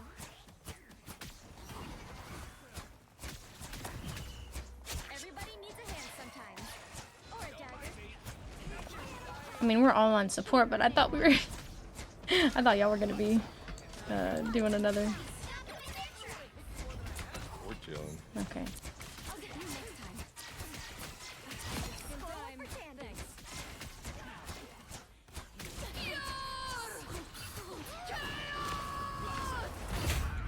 That gets me. That's wild. Now, come on. Magic. Why didn't you kill her before? I need to figure out how to...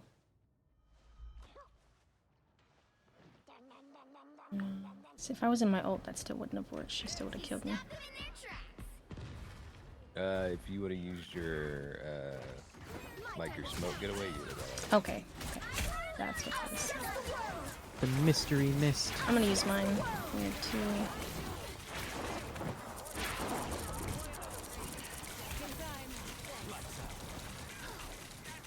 Only 60 seconds left. Double KO.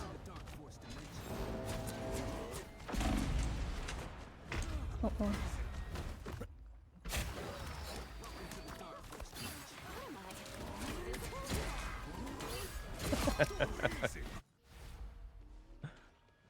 He's still trying to kill me.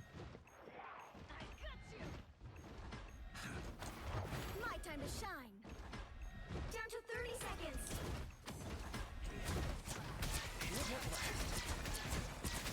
Just in time. Man, he couldn't touch the raccoon. That's really trying to kill both of us, bro. That was hilarious.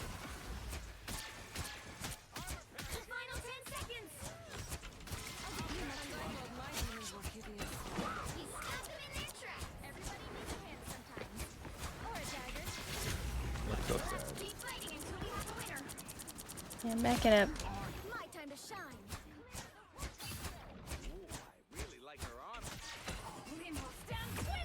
Nice. Great job. W. Alright, I'll turn my monitor back on for the next one. Hey, let's go. Nice. That was too easy. Way too easy.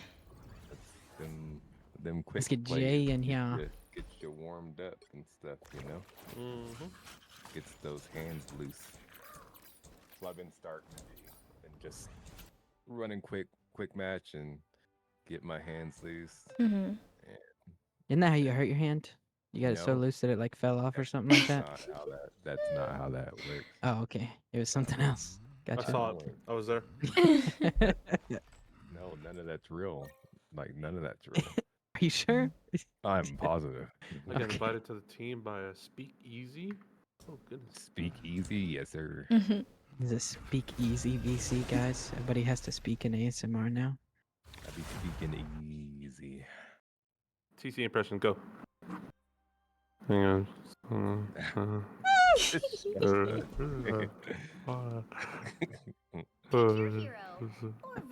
I hate Jeff, but I'm a Jeff main at the same time. Yep. Crazy. I love Rock Simulator. There we go. There, I had the best one For sure, the best. I never heard a more accurate impression. Okay, I'm trying to be Was nice. that TC that said that? It sounded like TC. Yeah. And the way playlists are playing. I'm impressed, actually. You play by.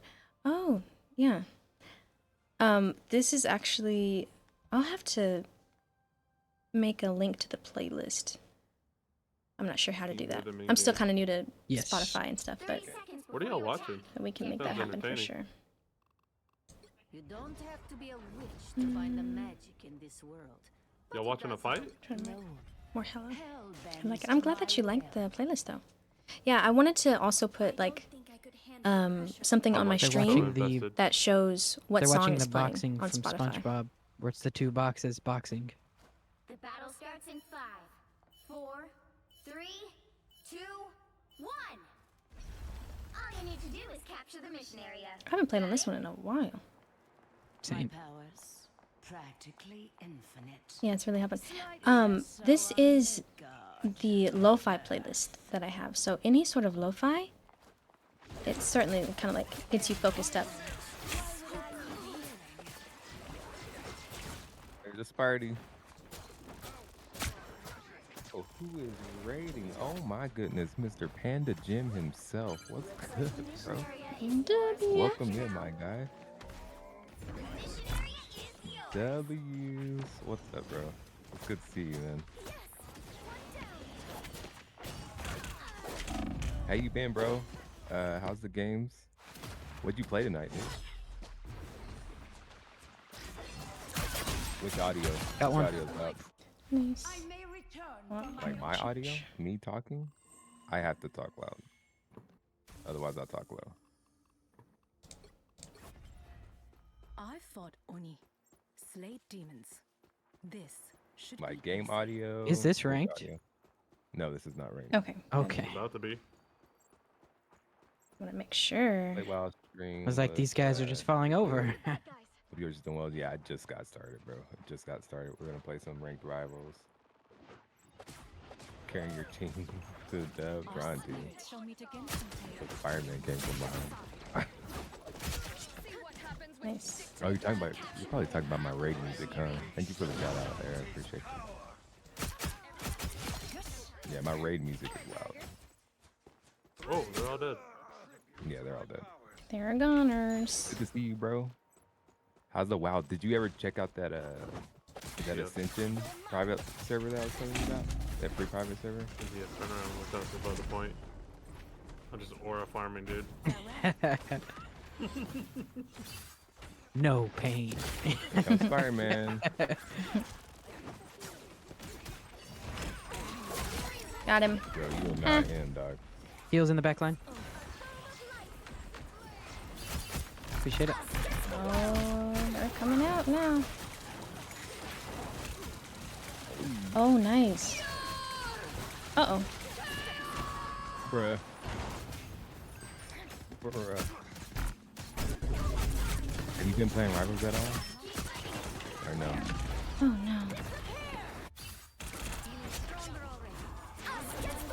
Of course, the ad break, bro.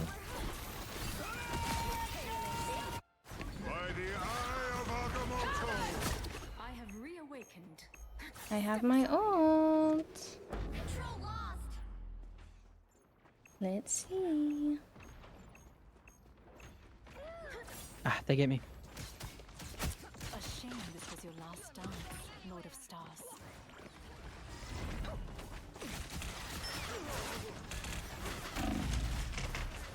Oh man, I don't know.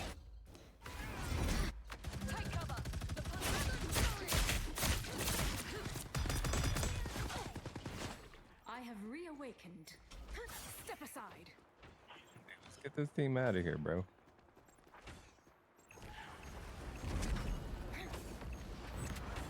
Ah, I'm dead again. Judge, jury, executioner!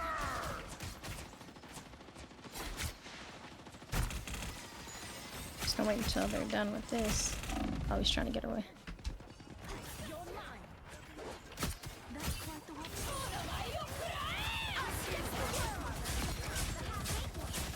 Got off again? Or is that a... Oh.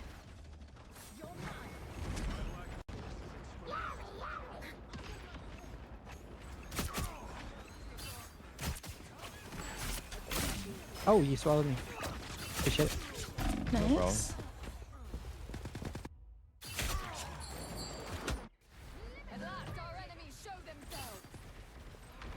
There ain't no way. My light can Bro, she tried to cook me. I gotta...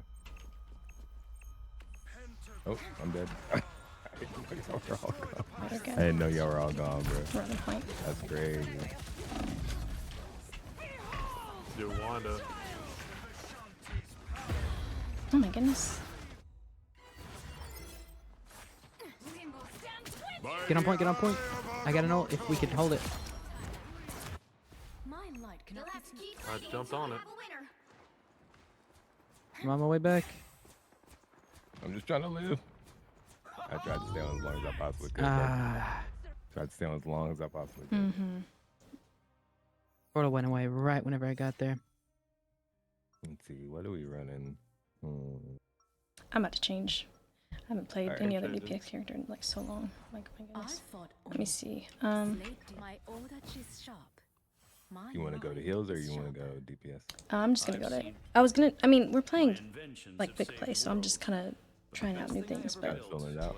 yeah, I know I'm good with Let's try. him, but I've seen wonders out there in the I want to try cosmos some of these other few characters. humans will ever behold.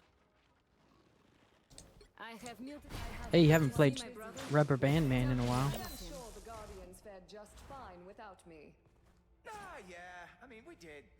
I haven't played her in a minute. The battle starts in 5, 4, 3, 2, 1. All you need to do is capture the mission area. She's Got it? Alright, let's get it. Looks like you're my new guardians, huh? Guess you'll have to do.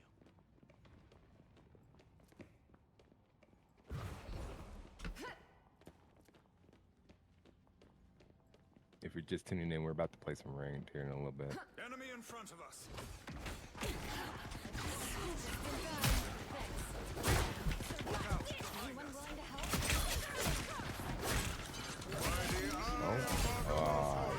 Oh, she's so weak.